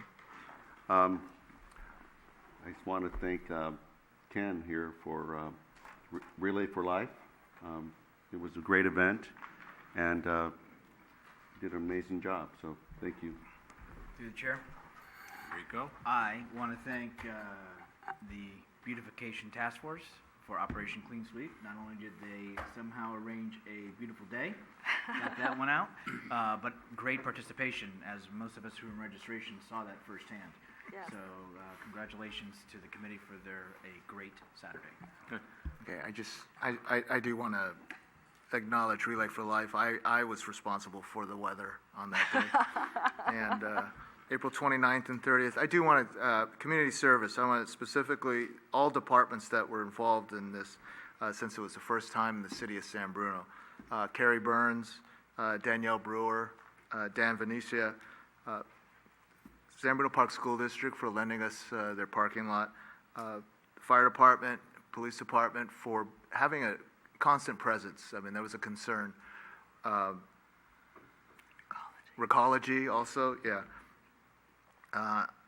But it couldn't have turned out any better. It was a lot better than what I expected. And on behalf of the committee, all the volunteers and the American Cancer Society, want to thank the city of San Bruno for their support and making it a really great event. 274 participants, about 30 spent the night. It was cold at night, believe me. I can now say that I slept in the park. The latest tally, we don't have exact numbers, but the latest tally is just over $76,000. So something we can be proud of along with our neighbors, Daly City and South City. So thank you. Great. Two great events. Congratulations to both. We already had our closed session. We're I adjourned was going until to. May 23rd. You didn't let me